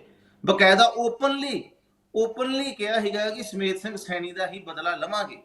ਨਿਹੰਗ ਪੂਲੇ ਨੇ ਇਹ ਗੱਲ ਕੀਤੀ ਸੀ ਆਪਣੇ ਜਥੇ ਨਾਲ। ਔਰ ਇਹਨਾਂ ਰਾਤੋਂ ਰਾਤ ਉਹਦਾ ਘਰ ਲੱਭਿਆ, ਸਾਰੀ ਰਾਤ ਲੱਭਦੇ ਰਹੇ। ਫਿਰ ਇਹਨਾਂ ਨੂੰ ਸਵੇਰੇ 5 ਵਜੇ ਉਹਦਾ ਘਰ ਲੱਭਿਆ ਤੇ ਲੱਭਦਿਆਂ ਸਾਰੀ ਇਹਨਾਂ ਨੇ ਜਿਹੜਾ ਜਟਾਣਾ ਸੀਗਾ, ਜਟਾਣੇ ਦੇ ਘਰ ਦੇ ਅੰਦਰ ਜਾ ਕੇ ਬਜ਼ੁਰਗ ਮਾਤਾ ਹੀ, ਬਜ਼ੁਰਗ ਹੀਗਾ, ਇੱਕ ਹੈਂਡੀਕੈਪ ਬੱਚਾ ਸੀਗਾ ਛੋਟਾ ਜਿਹਾ, ਤੇ ਇੱਕ ਉਹ ਉੱਥੇ ਵੀ ਇੱਕ ਮਨਪ੍ਰੀਤ ਨਾਮ ਦੀ ਕੁੜੀ ਸੀ। ਮੈਂ ਤੇ ਉਹ ਗੱਲ ਕਰ ਰਿਹਾ ਸੀਗਾ ਪਹਿਲਾਂ, ਜਿਹੜੀ ਮੈਂ ਗੱਲ ਕਰ ਰਿਹਾ ਸੀ, ਮੈਂ ਖਾਨਪੁਰ ਵਾਲਾ ਜਿਹੜਾ ਕਾਂਡ ਇਹਨਾਂ ਕੀਤਾ ਸੀ ਸਾਰਾ ਪਰਿਵਾਰ ਮਾਰਿਆ ਸੀ, ਜਿਹਦੇ ਵਿੱਚ ਦੁੱਧ ਚੁੰਗਦੀ ਬੱਚੀ ਸੀ। ਉਹ ਖਾਨਪੁਰ ਵਾਲਾ ਕਾਂਡ ਸੀ। ਇਹਦੇ 'ਚ ਵੀ ਇੱਕ ਲੜਕੀ ਸੀਗੀ। ਫਿਰ ਇਹਨਾਂ ਨੂੰ ਸਾਰਿਆਂ ਨੂੰ ਗੋਲੀਆਂ ਮਾਰ ਕੇ ਔਰ ਇਹਨਾਂ ਦੇ ਉੱਤੇ ਤੇਲ ਪਾ ਕੇ ਇਹਨਾਂ ਨੂੰ ਪੂਰੀ ਤਰ੍ਹਾਂ ਜਲਾ ਦਿੱਤਾ ਸੀਗਾ, ਅੱਗ ਲਾ ਕੇ ਸਾੜ ਦਿੱਤਾ ਸੀਗਾ, ਮਤਲਬ ਜਟਾਣੇ ਦੇ ਪਰਿਵਾਰ ਨੂੰ। ਔਰ ਉਸ ਤੋਂ 3 ਮਹੀਨੇ ਬਾਅਦ ਜਟਾਣੇ ਦਾ ਐਨਕਾਊਂਟਰ ਹੋ ਜਾਂਦਾ। ਹਾਂਜੀ। ਤੇ ਉਹ ਸਾਰਾ ਕੁਝ ਕਿਤਾਬ ਦੇ ਵਿੱਚ ਹੀ ਅਸੀਂ ਤੋਂ ਕਿਤਾਬ 'ਚ ਦੇਖਿਆ ਵੀ ਇੰਨੀ ਕ੍ਰੂਅਲਟੀ, ਇੰਨਾ ਇੱਕ ਬੰਦਾ ਮਤਲਬ ਇੰਨਾ ਜ਼ਿਆਦਾ ਮਤਲਬ ਇੱਕ ਬੰਦਾ ਵਹਿਸ਼ੀ, ਜਾਂ ਉਹਨੂੰ ਅਸੀਂ ਕਹਿ ਸਕਦੇ ਹਾਂ ਵੀ ਕਰੂਲ ਪਰਸਨ, ਵੀ ਇਹਦੀ ਸਜ਼ਾ ਜੇਲ੍ਹ ਨਹੀਂ ਗੀ, ਇਹਦੀ ਸਜ਼ਾ ਉਹੀ ਹੋਣੀ ਚਾਹੀਦੀ ਆ। ਜੇ ਅੱਛਾ, ਇੱਕ ਹੋਰ ਗੱਲ ਬੜੀ ਉੱਥੇ ਖਾਸ ਆ ਕਿ ਜਿਹੜੀ ਤਰੀਕ ਨੂੰ, ਜਿਹੜੇ ਮਹੀਨੇ ਨੂੰ ਔਰ ਜਿਹੜੀ ਤਰੀਕ ਨੂੰ ਇਹਨੇ ਜਟਾਣੀ ਪਰਿਵਾਰ ਨੂੰ ਸਾਰੇ ਨੂੰ ਅੱਗ ਲਾ ਕੇ ਸਾੜਿਆ ਸੀ, ਉਸੇ ਤਰੀਕ ਨੂੰ ਇਹ ਪੂਲੇ ਨਿਹੰਗ ਨੂੰ ਹੀ ਸਾੜਿਆ ਫਿਰ ਜੇਲ੍ਹ 'ਚ। ਉਸੇ ਤਰੀਕ ਨੂੰ, ਉਸੇ ਵਾਰ, ਉਹ ਟਾਈਮ ਕੁਦਰਤੀ ਮਿਲ ਗਿਆ। ਮਤਲਬ ਸਾਡਾ ਪਲਾਨ ਨਹੀਂ ਸੀ ਕੋਈ ਵੀ, ਇਹ ਕੁਦਰਤੀ ਮਿਲ ਗਿਆ। ਮਤਲਬ ਉਹ ਦਿਨ ਬਾਅਦ 'ਚ ਪੁਲਿਸ ਇੰਟੈਰੋਗੇਟ ਕਰਦੀ ਸੀਗੀ ਕਿ ਤੁਸੀਂ ਆਹ ਦਿਨ ਚੁਣਿਆ, ਇਹ ਦਿਨ ਕਿਉਂ ਚੁਣਿਆ ਤੁਸੀਂ? ਤੇ ਮੈਂ ਇਹ ਪ੍ਰਮਾਤਮਾ ਨੇ ਚੁਣਿਆ ਦਿਨ, ਅਸੀਂ ਨਹੀਂ ਚੁਣਿਆ। ਉਹ ਬੜਾ ਇੰਟੈਰੋਗੇਟ ਕਰਦੇ ਰਹੇ ਕਿ ਕਿਉਂ ਤੁਸੀਂ ਇਹੀ ਦਿਨ ਚੁਣਿਆ, ਅੱਜ ਹੀ ਮਾਰਿਆ, ਅੱਜ ਹੀ ਉਹਨੇ ਇਦਾਂ ਕੀਤਾ ਸੀ। ਪਰ ਇਦਾਂ ਦੀਆਂ ਗੱਲਾਂ ਸੀਗੀਆਂ। ਪਰ ਦੇਖੋ ਜਿਹੜਾ ਪੂਲਾ ਨਿਹੰਗ ਸੀ ਭਾਜੀ, ਉਹਨੂੰ ਕਿੱਦਾਂ ਸਿਕਿਉਰਿਟੀ, ਉਹਨੂੰ ਬੁਲਟ ਪ੍ਰੂਫ ਗੱਡੀਆਂ, ਅਸਲਾ, ਮਤਲਬ 40 ਉਹਦੇ ਨਾਲ ਗੱਡੀਆਂ ਹੁੰਦੀਆਂ ਸੀ। ਉਹਨੇ ਇੱਕ ਪਰਿਵਾਰ ਥੋੜਾ ਮਾਰਿਆ, ਉਹਨੇ ਦੇ ਬੰਦੇ ਵੱਢ ਕੇ, ਬੰਦਿਆਂ ਦੇ ਪੀਸ ਕਰਕੇ, ਛੋਟੇ ਛੋਟੇ ਪੀਸ ਕਰਕੇ, ਔਰ ਉਹਨੇ ਮੱਛੀਆਂ ਦਾ ਇੱਕ ਤਲਾਅ ਬਣਾਇਆ ਸੀਗਾ, ਮੱਛੀ ਪਾਲਣ ਦਾ ਜਿਹੜਾ ਹੁੰਦਾ ਇੱਕ ਤਲਾਅ। ਔਰ ਬੰਦੇ ਨੂੰ ਵੱਢ ਕੇ, ਉਹਨੂੰ ਪਾਣੀ 'ਚ ਉਬਾਲ ਕੇ, ਤੇ ਫਿਰ ਉਹ ਮੱਛੀਆਂ ਦੇ ਖਾਣਾ ਬਣਾਉਂਦਾ ਸੀ, ਮੱਛੀਆਂ ਤਲਾਅ 'ਚ ਸੁੱਟ ਦਿੰਦਾ ਸੀਗਾ ਡਾਈਟ ਬਣਾ ਕੇ। ਉਹ ਇਦਾਂ ਦਾ ਇੱਕ ਇਸ ਕਿਸਮ ਦਾ ਬੰਦਾ ਸੀ। ਮੈਂ ਚਲੋ ਜਿਹੜਾ ਮਰ ਗਿਆ ਬੰਦਾ, ਮੈਂ ਉਹਦੀ ਇਹ ਨਹੀਂ ਕਿ ਉਹਨੂੰ ਮੈਂ ਕੁਝ ਉਹਨੂੰ ਕਲੰਕਿਤ ਕਰ ਰਿਹਾ ਉਹਦੇ ਨਾਂ ਨੂੰ, ਪਰ ਉਹ ਹੈ ਹੀ ਇਸ ਬਿਰਤੀ ਦਾ ਬੰਦਾ ਸੀਗਾ, ਜਿਸ ਕਰਕੇ ਅਸੀਂ ਇਮੋਸ਼ਨਲ ਹੋ ਕੇ ਤੇ ਚਲੋ ਕੰਮ ਹੋਇਆ। ਮੈਨੂੰ ਦੇਖੋ ਜਟਾਣੇ ਦੀ ਜਿਆਦੀ ਬੈਕਗ੍ਰਾਉਂਡ ਬਾਰੇ ਨਹੀਂ ਪਤਾ ਕਿ ਜਟਾਣੇ ਨੇ SLY ਨਹਿਰ ਤੇ ਜਟਾਣੇ ਨਾਲ ਕੀ ਲਿੰਕ ਸੀ। ਮੈਨੂੰ ਤਾਂ ਇੰਨਾ ਪਤਾ ਕਿ ਜਟਾਣੇ ਨੇ ਸਮੇਧ ਸੈਣੀ ਤੇ ਅਟੈਕ ਕੀਤਾ, ਤੇ ਸਮੇਧ ਸੈਣੀ ਦਾ ਬਦਲਾ ਲੈਣ ਵਾਸਤੇ ਪੂਲੇ ਨਿਹੰਗ ਨੇ ਉਹਦੇ ਸਾਰੇ ਪਰਿਵਾਰ ਨੂੰ ਡਿਸਟਰੋਇਡ ਕਰ ਦਿੱਤਾ, ਅੱਗ ਲਗਾ ਕੇ ਜਿੰਦਾ ਜਲਾ ਦਿੱਤਾ। ਤੇ ਕੌਣ ਕੌਣ ਤੁਹਾਡੇ ਨਾਲ ਸ਼ਾਮਲ, ਕੌਣ ਕੌਣ ਸੀ ਇਹਦੇ 'ਚ, ਜਾਂ ਇਕੱਲੇ ਹੀ ਸੀ ਤੁਸੀਂ? ਨਹੀਂ, ਵੈਸੇ ਤਾਂ ਮੈਂ ਇਕੱਲਾ ਹੀ ਸੀਗਾ। ਉਹਦਾ ਨਾਲ ਜਿਵੇਂ ਮੁੰਡਾ ਨਾਲ ਇੱਕ ਸੀਗਾ ਮੇਰੇ, ਖਾਣਾ ਬਣਾਉਂਦਾ ਸੀਗਾ, ਤੇ ਉਹ ਸੀਗਾ। ਬਾਕੀ ਜਿਹੜਾ ਬਾਹਰੋਂ ਪੈਟਰੋਲ ਮੰਗਾਇਆ ਉਹ ਹਰਪ੍ਰੀਤ ਸਿੰਘ ਸੇਰੂ ਸੀਗਾ, ਜਿਹਦੇ ਕੋਲੋਂ ਅਸੀਂ ਪੈਟਰੋਲ ਮੰਗਾਇਆ। ਪਹਿਲਾਂ ਟੋਕਾ ਮੰਗਾਇਆ 222 ਨੰਬਰ ਦਾ, ਅਸੀਂ ਟੋਕਾ ਵੀ ਮੰਗਾਇਆ ਸੀਗਾ। ਅਜਾ ਝਟਕਈਆਂ ਕੋਲ ਹੁੰਦਾ ਨਾ ਟੋਕਾ, ਜਿਹਦੇ ਨਾਲ ਬੱਕਰੇ ਬੁਕਰੇ ਵੱਢਦੇ ਨੇ। ਪਹਿਲਾਂ ਅਸੀਂ ਉਹ 222 ਨੰਬਰ ਦਾ ਟੋਕਾ ਮੰਗਾਇਆ ਸੀ ਵੀ ਆਪਾਂ ਇਹਦੇ ਹੱਥ ਜਿਹੜੇ ਨੇ ਕੱਟ ਦਿੰਦੇ ਆ ਨਾਲੋਂ, ਤੇ ਇਸ ਬੰਦੇ ਨੂੰ ਜਿੰਦੇ ਜੀ ਸਜ਼ਾ ਮਿਲੇਗੀ, ਜਿੱਦਾਂ ਇਹਨੇ ਛੋਟੇ ਛੋਟੇ ਬੱਚੇ ਮਾਰੇ। ਇੱਕ ਹੋਰ ਵੀ ਚੀਜ਼ਾਂ ਨਾ, ਕਾਫੀ ਚੀਜ਼ਾਂ ਨੇ ਪੂਲੇ ਨਿਹੰਗ ਨਾਲ ਜੁੜੀਆਂ। ਮਤਲਬ ਇਹਨਾਂ ਨੇ ਰੇਪ ਰੂਪ ਵੀ ਕਰਦੇ ਰਹੇ ਨੇ ਬੱਚਿਆਂ ਦੇ, ਛੋਟੀਆਂ ਬੱਚੀਆਂ ਦੇ। ਮਤਲਬ ਤੁਸੀਂ ਪੜੋਗੇ ਤੇ ਤੁਹਾਨੂੰ ਪਤਾ ਲੱਗੇਗਾ ਇਹਦੇ ਬਾਰੇ। ਤੇ ਫਿਰ ਸਾਡਾ ਪਲਾਨ ਚੇਂਜ ਹੋ ਗਿਆ। ਮਤਲਬ ਫਿਰ ਅਸੀਂ ਸੋਚਿਆ ਕਿ ਨਹੀਂ, ਅੱਗ ਲਗਾ ਕੇ ਜਲਾ ਦਿੰਦੇ ਆ, ਕਿਉਂਕਿ ਉਹਦੇ ਵਾਸਤੇ ਬੰਦੇ ਜ਼ਿਆਦਾ ਚਾਹੀਦੇ ਸੀ। ਕਿਉਂਕਿ ਬੰਦੇ ਨੂੰ ਫੜਨਾ, ਉਹਦੀਆਂ ਬਾਹਾਂ ਫੜਨੀਆਂ, ਉਹਨੂੰ ਫੜ ਕੇ ਲੰਮੇ ਪਾਉਣਾ, ਫਿਰ ਉਹਦਾ ਇੱਕ ਹੱਥ ਵੱਢਣਾ, ਫਿਰ ਦੂਜਾ ਕੱਟਣਾ। ਫਿਰ ਉਹ ਥੋੜਾ ਜਿਹਾ ਨਾਲ ਜਿਹੜੇ ਮੈਂ ਆਪਣੀ ਟੀਮ ਤਿਆਰ ਕੀਤੀ ਸੀ, ਉਹ ਟੀਮ ਡਰ ਗਈ ਥੋੜੀ ਜੀ। ਉਸ ਤੋਂ ਬਾਅਦ ਫਿਰ ਅਸੀਂ ਪੈਟਰੋਲ ਪਾ ਕੇ, ਉਹਦੇ ਇੱਕ ਬੰਦੇ ਦਾ ਕੰਮ ਆ, ਇੱਕ ਡੋਲੂ ਸੀਗਾ ਸਟੀਲ ਦਾ, ਡੋਲੂ ਦੇ ਵਿੱਚ ਡੀਜ਼ਲ ਪੈਟਰੋਲ ਮਿਕਸ ਕੀਤਾ ਤੇ ਉਹਦੇ ਤੇ ਸੁੱਟ ਕੇ, ਤੇ ਇੱਕ ਹੱਥ ਦੇ ਵਿੱਚ ਅੱਗ ਦੀ ਮਿਸਾਲ ਬਣਾਈ ਸੀ, ਉਹ ਸੁੱਟ ਦਿੱਤੀ। ਨਾਲ ਦਾ ਮੁੰਡਾ ਮੇਰਾ ਹਰਚੰਦ ਸਿੰਘ ਜਿਹੜਾ ਸੀਗਾ, ਉਹ ਬਾਹਰ ਖੜਾ ਸੀਗਾ, ਉਹਨੂੰ ਮੈਂ ਬਾਹਰ ਖਿਲਾ ਰਿਹਾ ਸੀ ਕਿ ਕੋਈ ਅੰਦਰ ਨਾ ਆਏ। ਤੇ ਪੂਲਾ ਨਿਹੰਗ ਉਸ ਟਾਈਮ ਇੰਗਲਿਸ਼ ਟ੍ਰਿਬਿਊਨ ਅਖਬਾਰ ਪੜ੍ਹਦਾ ਪਿਆ ਸੀਗਾ, ਮੈਨੂੰ ਯਾਦ ਆ ਜੀ ਵੀ, ਚਿੱਟੀ ਐਨਕ ਲਾਈ ਸੀਗੀ, ਤੇ ਇੰਗਲਿਸ਼ ਟ੍ਰਿਬਿਊਨ ਅਖਬਾਰ ਪੜ੍ਹਦਾ ਪਿਆ ਸੀਗਾ। ਤੇ ਉਸ ਟਾਈਮ ਮੈਂ ਉਹਨੂੰ ਕਿਹਾ ਕਿ ਤੇਰੇ ਪਾਪਾ ਦਾ ਅੰਤ ਆ ਗਿਆ। ਉਹਨੇ ਮੇਰੇ ਵੱਲ ਐਰੋਸ ਤੇ ਦੇਖਿਆ, ਇੱਕਦਮ ਐ ਦੇਖਿਆ ਉਹਨੇ, ਤੇ ਮੈਂ ਉਹ ਤੇਲ ਸੁੱਟ ਕੇ ਤੇ ਅੱਗ ਲਗਾ ਦਿੱਤੀ। ਕਿਹਾ ਕੁਛ ਉਹਨੇ, ਹਾੜੇ ਕੱਢੇ ਕੁਛ ਕਿਹਾ ਵੀ ਨਾ ਕਰੋ ਇਹ, ਜਦੋਂ ਅੱਗ ਲੱਗੀ ਹੋਈ ਸੀ ਉਦੋਂ ਬਾਅਦ ਕੀ ਬੋਲਿਆ? ਨਹੀਂ ਨਹੀਂ, ਉਸ ਬੰਦੇ ਦੀ ਦੇਖੋ ਭਾਜੀ, ਚਲੋ ਜਿਸ ਤਰ੍ਹਾਂ ਵੀ ਆ, ਉਹ ਬੰਦੇ ਨੇ ਇੱਕ ਵਾਰ ਨਹੀਂ ਕਿਹਾ ਕਿ ਮਤਲਬ ਨਾ ਕਰੋ ਇਦਾਂ ਜਾਂ ਇਦਾਂ ਕਰੋ। ਉਹਦੇ ਅੱਗ ਲੱਗੀ ਦੇ ਬਾਵਜੂਦ ਵੀ ਉਹ ਬੰਦਾ ਮੇਰੇ ਵੱਲ ਉਹਨੇ ਐ ਹੀ ਉਂਗਲੀ ਕਰ ਛੜੀ ਕਿ ਮੈਂ ਬਦਲਾ ਲਵਾਂਗਾ। ਮਤਲਬ ਹਾਂ, ਉਸ ਤੋਂ ਬਾਅਦ ਫਿਰ ਉਹ ਹੌਲੀ ਹੌਲੀ ਬਾਹਰ ਆਇਆ। ਬਾਹਰ ਆ ਕੇ ਫਿਰ ਲੋਕਾਂ ਨੇ ਉਹਦੇ ਉੱਤੇ ਪਾਣੀ ਪੂਣੀ ਸੁੱਟ ਦਿੱਤਾ, ਉਹਦੀ ਅੱਗ ਬੁਝਾਤੀ। ਉਸ ਤੋਂ ਬਾਅਦ ਉਹਨੇ ਸੁਪਰੀਡੈਂਟ ਨੂੰ ਵੀ ਬੜੀਆਂ ਮਤਲਬ ਕਿ ਅਬਿਊਜ਼ ਲੈਂਗੁਏਜ ਯੂਜ਼ ਕੀਤੀ ਸੁਪਰੀਡੈਂਟ ਦੇ ਨਾਲ ਵੀ ਤੂੰ ਮੇਰੀ ਸਿਕਿਉਰਿਟੀ 'ਚ ਖਿਆਲ ਨਹੀਂ ਰੱਖਿਆ ਤੇ ਮੇਰੇ ਨਾਲ ਇਦਾਂ ਹੋ ਗਿਆ। ਮਤਲਬ ਹਾਂਜੀ, ਪਰ ਜਦੋਂ ਹਸਪੀਟਲ ਗਿਆ ਫਿਰ ਉਦੋਂ ਜ਼ਿਆਦਾ ਮਤਲਬ ਉਹ ਇਨਫੈਕਸ਼ਨ ਜਿਹੜੀ ਸੀ ਜ਼ਿਆਦਾ ਵੱਧ ਗਈ ਸੀ। ਫਿਰ ਉਸ ਤੋਂ ਬਾਅਦ ਉਹਦੀ ਮੌਤ ਹੋ ਗਈ ਰਸਤੇ ਜਾਂਦੇ ਆ। ਇੱਕ ਹੋਰ ਖਾਸ ਗੱਲ ਆ, ਇਹਨੂੰ ਪੀਜੀਆਈ ਖੜਿਆ ਸੀਗਾ ਚੰਡੀਗੜ੍ਹ, ਤੇ ਉਹੀ ਦਿਨ ਦੇਖੋ, ਉਹੀ ਦਿਨ ਜਿੱਦਣ ਜਟਾਣੇ ਦੇ ਪਰਿਵਾਰ ਨੂੰ ਅੱਗ ਲਗਾ ਕੇ ਜਲਾ ਦਿੱਤਾ ਜਾਂਦਾ, ਸਾਰੇ ਪਰਿਵਾਰ ਨੂੰ, ਉਹੀ ਦਿਨ ਪੂਲੇ ਨਿਹੰਗ ਨੂੰ ਵੀ ਪੀਜੀਆਈ ਖੜਿਆ ਜਾਂਦਾ, ਜਿੱਥੇ ਕਾਨਫਰੰਸ ਕੀਤੀ ਸੀ ਕਿ ਬਦਲਾ ਲਵਾਂਗੇ 24 ਘੰਟਿਆਂ 'ਚ। ਪੂਲੇ ਨਿਹੰਗ ਨੂੰ ਵੀ ਪੀਜੀਆਈ ਖੜਿਆ ਜਾਂਦਾ ਔਰ 7 ਵਜੇ ਪੀਜੀਆਈ ਉਹਦੀ ਮੌਤ ਹੁੰਦੀ। ਉਸੇ ਹਸਪੀਟਲ 'ਚ ਉਹਦੀ ਮੌਤ ਹੁੰਦੀ ਹੈ ਜਿੱਥੇ ਖਲੋ ਕੇ ਕਿਹਾ ਸੀ ਕਿ ਜਟਾਣੇ ਪਰਿਵਾਰ ਦਾ ਬਦਲਾ ਲਵਾਂਗੇ। ਉਹੀ ਦਿਨ, ਉਹੀ ਤਰੀਕ। ਮਤਲਬ ਕੁਦਰਤ ਵੱਲੋਂ ਪ੍ਰਮਾਤਮਾ ਕਈ ਵਾਰ ਇਦਾਂ ਦਾ ਮਾਹੌਲ ਬਣਾ ਦਿੰਦਾ। ਚਲੋ ਸਾਡੀ ਉਮਰ ਤੋਂ ਸੀਗੀ ਕੋਈ 24-25 ਸਾਲ ਦੀ, ਅਸੀਂ ਤਾਂ ਦੇਖੋ ਇਮੋਸ਼ਨਲ ਹੋ ਗਏ, ਫੋਟੋਆਂ ਵੇਖ ਕੇ ਇਮੋਸ਼ਨਲ ਹੋ ਗਏ। ਕੋਈ ਇਹ ਨਹੀਂ ਕਿ ਜ਼ਿਆਦਾ ਕਿ ਬੜਾ ਵੱਡੇ ਕੋਈ ਅਸੀਂ ਸੀਗੇ ਜਾਂ ਇਦਾਂ। ਤੇ ਪਰ ਇੱਕ ਮੈਂ ਇਹ ਸੀਗਾ ਕਿ ਬਾਅਦ ਵਿੱਚ ਮਤਲਬ ਜਦੋਂ ਮੈਂ ਬਰੀ ਹੋ ਕੇ ਆਇਆ ਵਾਂ, ਸਾਡੇ ਅੰਦਰ ਇੰਨਾ ਵੀ ਉਸ ਟਾਈਮ, ਅੱਜ ਕੱਲ ਜਿਹੜੇ ਗੈਂਗਸਟਰ ਨੇ ਇਹ ਤੇ ਬਿਲਕੁਲ ਹੀ ਨਿਰਦਈ ਹੋ ਚੁੱਕੇ ਨੇ।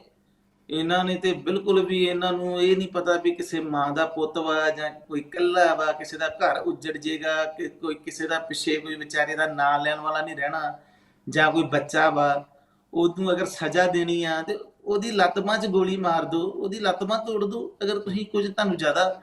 ਉਸ ਟਾਈਮ ਪੂਲੇ ਨਿਹੰਗ ਵਾਲੇ ਕੇਸ 'ਚ ਜਿੱਦਣ ਮੈਂ ਬਾਹਰ ਆਇਆ ਸੀ ਤੇ ਲੋਕ ਬੰਬ ਚਲਾ ਰਹੇ ਸੀ, ਪਟਾਕੇ ਚਲਾ ਰਹੇ ਸੀਗੇ, ਔਰ ਮੈਂ ਸਪੈਸ਼ਲ ਮਾਈਕ ਦੇ ਵਿੱਚ ਕਿਹਾ ਸੀਗਾ ਕਿ ਬੰਬ ਪਟਾਕੇ ਨਹੀਂ ਚਲਾਉਣੇ ਕਿਸੇ ਨੇ ਵੀ।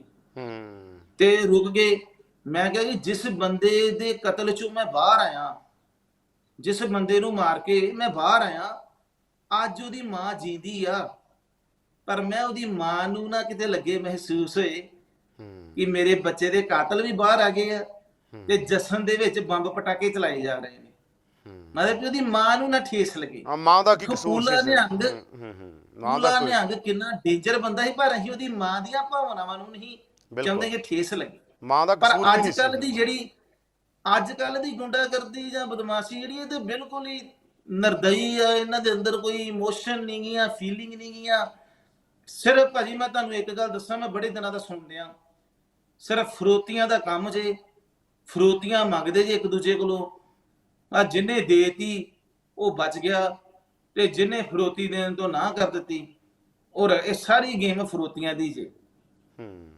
ਅੱਜ ਜਿੱਦਾਂ ਦਿੱਲੀ ਦੇ ਵਿੱਚ ਦਾਊਦ ਇਬਰਾਹਿਮ ਫਰੋਤੀਆਂ ਲੈਂਦਾ ਹੁੰਦਾ ਸੀ ਨਾ, ਮਤਲਬ ਸਾਰੇ ਫਿਲਮ ਸਟਾਰ ਹਾਂ ਮੱਥਾ ਟੇਕ ਕੇ ਆਉਂਦੇ ਸੀ ਉਹਨੂੰ, ਆਹ ਫਰੋਤੀ ਲੈ। ਏਦਾਂ ਹੀ ਅੱਜ ਸਾਡੇ ਪੰਜਾਬ ਦੀ ਇੰਡਸਟਰੀ ਵੀ ਬੜੀ ਤਗੜੀ ਹੋ ਚੁੱਕੀ ਹੈ, ਜਿਹੜੀ ਪੰਜਾਬੀ ਮਿਊਜ਼ਿਕ ਇੰਡਸਟਰੀ ਬਹੁਤ ਵੱਡੀ ਆ।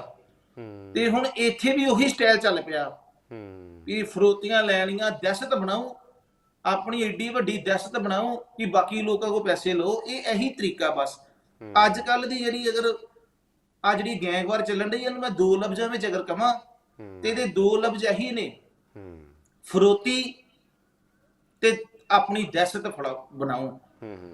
ਮਤਲਬ ਆਪਣੇ ਆਪ ਦੀ ਦਹਿਸ਼ਤ ਬਣਾ ਕੇ ਲੋਕਾਂ ਕੋਲ ਫਰੋਤੀ ਲੈਣੀ ਬਸ। ਸਿੱਧੂ ਮੂਸੇਵਾਲੇ ਦਾ ਅਗਰ ਹੋਇਆ ਮਰਡਰ, ਜੋ ਮੈਨੂੰ ਲੱਗ ਰਿਹਾ ਕਿ ਫਰੋਤੀ ਦੇਣ ਤੋਂ ਨਾ ਕੀਤੀ ਹੋਏਗੀ, ਤੇ ਇਹਨਾਂ ਨੇ ਇਹ ਕਰਤਾ। ਹੁਣ ਇਹ ਗੱਲ ਕਿਸੇ ਨੇ ਦੱਸਣੀ ਤਾਂ ਹੈ ਨਹੀਂ ਕਿ ਮੰਗੀ ਹੀ ਫਰੋਤੀ ਜਾਂ ਨਹੀਂ ਮੰਗੀ। ਨਾ ਫਰੋਤੀ ਮੰਗਣ ਵਾਲਿਆਂ ਨੇ ਕਹਿਣਾ ਵੇਖੋ ਮਿੱਟੂ ਖੇਰੇ ਵਾਲੇ ਦਾ ਬਹਾਨਾ ਲਾਈ ਜਾਂਦੇ ਨੇ, ਕਦੀ ਉਹਦਾ ਬਹਾਨਾ ਲਾਉਂਦੇ ਨੇ, ਕਦੀ ਉਹਦਾ ਬਹਾਨਾ ਲਾਉਂਦੇ ਨੇ। ਅਸਲੀ ਤੇ ਗੱਲ ਤੇ ਇਹ ਹੈ ਕਿ ਦਹਿਸ਼ਤ ਦਹਿਸ਼ਤ ਬਣੇ, ਨਾ ਚੱਲੇ, ਲਾਲਾ ਲਾਲਾ ਹੋਏ, ਤੇ ਉਸ ਤੋਂ ਬਾਅਦ ਲੋਕਾਂ ਦੇ ਜਿਹੜੇ ਆਮ ਸ਼ਹਿਰੀਏ ਲੋਕ ਨੇ, ਬਿਜ਼ਨਸਮੈਨ ਲੋਕ ਨੇ, ਉਹਨਾਂ ਕੋਲ ਪੈਸਾ ਫਰੋਤਿਆ ਜਾਏ। ਅੱਛਾ, ਤੁਸੀਂ ਜੋ ਮੇਰੀ ਜੀ ਜੀ ਤੁਸੀਂ ਜਟਾਣਾ ਹੋਰਾਂ ਬਾਰੇ ਬਾਅਦ ਚੋਂ ਫਿਰ ਪੜ੍ਹਿਆ? ਕੌਣ ਨੇ ਉਹ, ਕੀ ਨੇ, SYL ਦਾ ਐਕਸ਼ਨ ਕੀ ਸੀਗਾ, ਇਹ ਸਾਰੀਆਂ ਗੱਲਾਂ ਫਿਰ ਜਾਣੀਆਂ ਤੁਸੀਂ ਬਾਅਦ ਚੋਂ? ਹਾਂਜੀ, ਮੈਂ ਬਾਅਦ ਵਿੱਚ ਜਦੋਂ ਬਲਵਿੰਦਰ ਜਟਾਣਾ ਬਾਰੇ ਮੈਂ ਜਦੋਂ ਉਹਨਾਂ ਬਾਰੇ ਪੜ੍ਹਿਆ ਤੇ ਮੈਨੂੰ ਪਤਾ ਲੱਗਾ ਕਿ ਉਹ ਇੱਕ ਅੱਛੇ ਇੱਕ ਖਾੜਕੂ ਸੀਗੇ, ਏਰੀਆ ਕਮਾਂਡਰ ਸੀਗੇ ਉਸ ਟਾਈਮ ਦੇ, ਤੇ ਉਹ SYL ਨਹਿਰ ਜਿਹੜੀ ਨਿਕਲ ਰਹੀ ਸੀ ਉਹਦੇ ਖਿਲਾਫ ਸੀਗੇ, ਤੇ ਉਹਦੇ ਖਿਲਾਫ ਉਹਨਾਂ ਨੇ ਕਾਫੀ ਕੰਮ ਕੀਤਾ ਸੀਗਾ। ਤੇ ਪਰ ਜਿਹੜਾ ਅਸਲੀ ਮੁੱਦਾ ਜਿਹੜਾ ਸੀਗਾ ਉਹ ਸਮੇਤ ਸੈਣੀ ਦੇ ਉੱਪਰ ਅਟੈਕ ਕਰਨ ਵਾਲਾ ਹੀ ਜਿਹੜਾ ਸੀਗਾ ਉਹ ਬਣਿਆ ਸੀਗਾ। ਹਾਂਜੀ, ਜਿਹੜਾ ਇਹ ਹੋਇਆ, ਮਤਲਬ ਕੀ ਤੁਹਾਨੂੰ ਕਿਸੇ ਜਿਹੜਾ ਇਹਦਾ ਜਥੇਬੰਦੀ, ਪਰਿਵਾਰ ਮਾਰਨਾ, ਤੁਹਾਨੂੰ ਕੋਈ ਜਥੇਬੰਦੀ ਦੀ ਬੈਕ ਵੀ ਸੀਗੀ ਕੋਈ ਉਦੋਂ ਜਦੋਂ ਤੁਸੀਂ ਜੇਲ੍ਹ ਸੀਗੇ? ਤੁਹਾਨੂੰ ਕੋਈ ਪਿੱਛੋਂ ਜਿਹੜਾ ਸਪੋਰਟ ਕਰ ਰਿਹਾ ਸੀਗਾ, ਜਾਂ ਤੁਹਾਡਾ ਆਪਣਾ ਪਲਾਨ ਸੀ ਇਹ? ਨਹੀਂ ਨਹੀਂ ਭਾਜੀ, ਇਹ ਸਾਡਾ ਇੱਕ ਆਪਣਾ ਪਲਾਨ ਵੀ ਕਾਹਦਾ ਸੀਗਾ ਕਿ ਇੱਕ ਇਦਾਂ ਹੀ ਮੈਂ ਮਤਲਬ ਉਦੋਂ ਕਲੀਨ ਸੇਵ ਹੁੰਦਾ ਸੀਗਾ, ਤੇ ਮੇਰੀ ਨਾ ਸੇਵ ਕਰਨ ਆਇਆ ਮੁੰਡਾ, ਤੇ ਉਹਦੀ ਦੱਬ ਦੇ ਵਿੱਚ ਇੱਕ ਰਸਾਲਾ ਸੀਗਾ, ਮੈਗਜ਼ੀਨ ਜਿਹਨੂੰ ਆਪਾਂ ਕਿਤਾਬ ਕਹਿ ਦਿੰਦੇ ਆ। ਉਹਨੇ ਕਿਤਾਬ ਅੜਾਈ ਸੀ, ਮੈਂ ਕਿਤਾਬ ਕੱਢ ਲਈ। ਮੈਂ ਇਹ ਕਾਹਦੀ ਕਿਤਾਬ ਆਂਦਾ, ਇਹ ਭਾਜੀ ਕਿਤਾਬ ਦਾ ਨਾਮ ਆ ਹਿੰਦੁਸਤਾਨ, ਪੰਜਾਬ ਦੀ ਧਰਤੀ ਤੇ ਹਿੰਦੁਸਤਾਨੀ ਅੱਤਵਾਦ। ਕਿਤਾਬ ਦਾ ਨਾਂ ਸੀ ਪੰਜਾਬ ਦੀ ਧਰਤੀ ਤੇ ਹਿੰਦੁਸਤਾਨੀ ਅੱਤਵਾਦ, ਬਲਜੀਤ ਸਿੰਘ ਖਾਲਸਾ ਨੇ ਲਿਖੀ ਸੀ ਕਿਤਾਬ। ਮੈਂ ਉਹ ਕਿਤਾਬ ਲੈ ਲਈ। ਮੈਂ ਯਾਰ ਜੇਲ੍ਹ ਦੇ ਵਿੱਚ ਟਾਈਮ ਨਹੀਂ ਪਾਸ ਹੁੰਦਾ, ਤੇ ਆ ਮੈਨੂੰ ਕਿਤਾਬ ਦੇ ਦੇ, ਮੈਂ ਪੜ੍ਹ ਲਾਂਗਾ। ਉਹ ਜਦੋਂ ਮੈਂ ਕਿਤਾਬ ਪੜ੍ਹੀ ਤੇ ਉਹਦੇ ਉੱਤੇ ਮਤਲਬ ਸਾਰਾ ਹੀ ਪੂਲੇ ਨਿਹੰਗ ਬਾਰੇ ਲਿਖਿਆ ਸੀਗਾ, ਵੀ ਇਹਨਾਂ ਕੀ ਕੀ ਕੀਤਾ, ਕਿਹੜੇ ਕਿਹੜੇ ਬੱਚੇ ਮਾਰੇ, ਕਿਹੜੇ ਕਿਹੜੇ। ਇੱਕ ਤੇ ਸਾਡੇ ਇਲਾਕੇ 'ਚ ਹੀ ਆ ਨਾ, ਸਾਡੇ ਪਿੰਡਾਂ ਲਾਗੇ ਹੀ ਆ ਇੱਕ ਪਿੰਡ ਖਾਨਪੁਰ, ਜਿੱਥੇ ਇਹਨਾਂ ਨੇ ਕੀਤਾ ਸੀਗਾ। ਇਹ ਨਹੀਂ ਕਿ ਪੜ੍ਹੀ ਪੜਾਈ ਗੱਲ ਤੋਂ ਹੀ ਨਹੀਂ। ਉਸ ਤੋਂ ਬਾਅਦ ਆਪਾਂ ਇਨਕੁਆਇਰੀ ਵੀ ਕੀਤੀ ਕਿ ਵਾਕਿਆ ਯਾਰ ਇਹ ਬੰਦਾ ਇਦਾਂ ਇੰਨਾ ਹੀ ਕਰੂਲ ਆ। ਦੇਖੋ, ਬੰਦਾ ਮਾਰਨ ਲੱਗਿਆ ਹੀ ਕਿੰਨਾ ਸੋਚਿਆ ਕਿ ਚਲੋ ਸ਼ਾਇਦ ਦੁਸ਼ਮਣੀ ਦੇ ਵਿੱਚ ਇਹ ਬੰਦੇ ਮਾਰ ਦਿੰਦੇ ਹੋਣ ਇੱਕ ਦੂਜੇ ਦੇ, ਵੀ ਖਾੜਕੂ ਇਹਨਾਂ ਦੇ ਮਾਰ ਦਿੰਦੇ ਹੋਣਗੇ, ਇਹ ਉਹਨਾਂ ਦੇ ਮਾਰ ਦਿੰਦੇ। ਪਰ ਬੰਦਾ ਮਾਰਨ ਤੋਂ ਬਾਅਦ ਇਹਨੂੰ ਪਛਤਾਵਾ ਹੁੰਦਾ ਸੀ, ਜਦੋਂ ਕਿਸੇ ਦਾ ਪਰਿਵਾਰ ਮਾਰਦਾ ਸੀ ਉਸ ਤੋਂ ਬਾਅਦ ਇਹ ਕੀ ਕਰਦਾ ਸੀ, ਇਹਦਾ ਕੀ ਹਾਉ ਭਾਉ ਹੁੰਦੇ ਸੀ ਨਿਹੰਗ ਪੂਲੇ ਦੇ। ਔਰ ਇਹਦੇ ਨਾਲ ਦੇ ਬੰਦਿਆਂ ਕੋਲ ਜਦੋਂ ਪੁੱਛਿਆ, ਤੇ ਜਦੋਂ ਉਹਨਾਂ ਨੇ ਮੈਨੂੰ ਦੱਸਿਆ ਤੇ ਬੜਾ ਹੈਰਾਨੀਜਨਕ ਉਹਨਾਂ ਮੈਨੂੰ ਦੱਸਿਆ ਕਿ ਬਕਾਇਦਾ ਜਸ਼ਨ ਮਨਾਇਆ ਜਾਂਦਾ ਸੀਗਾ। ਡੇਰੇ ਦੇ ਵਿੱਚ ਜਾ ਕੇ ਖੁਸਰੇ ਨਚਾਏ ਜਾਂਦੇ ਸੀਗੇ, ਜਸ਼ਨ ਮਨਾਇਆ ਜਾਂਦਾ ਸੀਗਾ ਕਿ ਮਤਲਬ ਆ ਫਲਾਣੇ ਦਾ ਸਾਰਾ ਪਰਿਵਾਰ ਮਾਰ ਦਿੱਤਾ। ਫਿਰ ਉਸ ਚੀਜ਼ ਨੂੰ ਮੈਂ ਆਪਣੇ ਦਿਮਾਗ 'ਚ ਸੋਚਿਆ ਕਿ ਇਹ ਬੰਦਾ ਮਾਰਨ ਦੇ ਲਾਇਕ ਹੀ ਆ, ਇਹਨੂੰ ਵੀ ਇਸੇ ਹੀ ਤਰ੍ਹਾਂ ਅਗਰ ਮਾਰ ਦਿੱਤਾ ਜਾਏ ਤਾਂ ਮੈਂ ਸੋਚਦਾ ਕਿ ਕੋਈ ਗਲਤ ਨਹੀਂ ਹੈ। ਇਹ ਵੀ ਪਤਾ ਲੱਗਿਆ ਕਿ ਜਿਹੜਾ ਪੂਲਾ ਨਿੰਗ ਸੀ, ਕਹਿੰਦੇ ਉਹ ਸ਼ਰਾਬ ਪੀਂਦਾ ਸੀਗਾ, ਨਸ਼ੇ 'ਚ ਵੀ ਰਹਿੰਦਾ ਸੀਗਾ, ਹੋਰ ਵੀ ਬਹੁਤ ਸਾਰੇ ਕੰਮ ਕਰਦਾ ਸੀ ਇਸ ਤਰ੍ਹਾਂ ਦੇ ਕੁਕਰਮ। ਹਾਂਜੀ ਭਾਜੀ, ਉਹ ਤੁਸੀਂ ਉਹਨਾਂ ਬਾਰੇ ਥੋੜਾ ਜਾਣੋਗੇ ਤਾਂ ਉਹ ਤਾਂ ਮਤਲਬ ਮੇਰੇ ਖਿਆਲ ਦੇ ਨਾਲ ਇਸ ਸਦੀ ਦੇ ਵਿੱਚ ਉਹਨਾਂ ਮਤਲਬ ਕਰੂਲ ਪਰਸਨ ਕੋਈ ਮੈਂ ਤਾਂ ਦੇਖਿਆ ਹੀ ਨਹੀਂ। ਇੱਕ ਪੂਰੀ ਸਦੀ ਦੇ ਵਿੱਚ ਅਗਰ ਅਸੀਂ ਮਾਨਵਤਾ ਦਾ ਘਾਣ ਕਰਨ ਵਾਲਾ ਬੰਦਾ ਅਗਰ ਦੇਖਣਾ ਹੋਏਗਾ ਤੇ ਤੁਸੀਂ ਪੂਲੇ ਨਿਹੰਗ ਨੂੰ ਪੜ੍ਹ ਸਕਦੇ ਜੀ, ਵੀ ਕਿੱਦਾਂ ਬੰਦੇ ਨੂੰ ਵੱਢ ਕੇ ਪਾਣੀ 'ਚ ਉਬਾਲਣਾ, ਉਬਾਲ ਕੇ ਮੱਛੀਆਂ ਦਾ ਖਾਣਾ ਬਣਾਉਣਾ, ਔਰ ਤਸੀਹੇ ਦੇ ਬੰਦੇ ਨੂੰ ਮਾਰਨਾ। ਮਤਲਬ ਕੁਝ ਗੱਲਾਂ ਸੁਣੀਆਂ ਸੁਣਾਈਆਂ ਵੀ ਹੁੰਦੀਆਂ ਨੇ, ਆਪਾਂ ਤੇ ਸਾਰੀਆਂ ਦੇਖੋ ਉਹਦੇ ਨਾਲ ਦੇ ਬੰਦਿਆਂ ਕੋਲੋਂ ਪੁੱਛੀਆਂ, ਬਾਅਦ ਵਿੱਚ ਜਿਹੜੇ ਗਵਾਹ ਸੀਗੇ। ਫਿਰ ਅਸੀਂ ਗਵਾਹ ਚਲੋ ਮੁੱਕਰ ਗਏ, ਗਵਾਹ ਸਾਡੇ ਵੀ ਸੰਪਰਕ 'ਚ ਆ ਗਏ। ਉਸ ਤੋਂ ਬਾਅਦ ਗਵਾਹਾਂ ਨੂੰ ਪੁੱਛਿਆ ਸਾਰਾ ਕਿੱਦਾਂ ਕਿੱਦਾਂ ਇਹ ਕਰਦਾ ਸੀ, ਤੇ ਬੱਚਿਆਂ ਦੇ ਲੜਕੀਆਂ ਦੇ ਨਾਲ ਚਲੋ ਰੇਪ ਵਗੈਰਾ, ਤੇ ਇਹ ਤੇ ਬਹੁਤ ਛੋਟੀਆਂ ਗੱਲਾਂ ਨੇ। ਇਸ ਬੰਦੇ ਨੇ ਤੇ ਪਰਿਵਾਰ ਹੀ ਮਾਰਦੇ, ਛੋਟੇ ਛੋਟੇ ਬੱਚਿਆਂ ਦੇ ਸਿਰ 'ਚ ਗੋਲੀਆਂ। ਫਿਰ ਜਦੋਂ ਕਿਸੇ ਦੇ ਪਰਿਵਾਰ ਨੂੰ ਮਾਰਨਾ, ਫਿਰ ਉਹ ਜਿਹੜੇ ਘਰ 'ਚ ਡੰਗਰ ਵੱਸਾ ਹੁੰਦਾ ਵਾ ਉਹਨੂੰ ਵੀ ਮਾਰ ਦੇਣਾ, ਇੰਨੀ ਜ਼ਿਆਦਾ ਤਬਾਹੀ ਮਚਾਉਣੀ।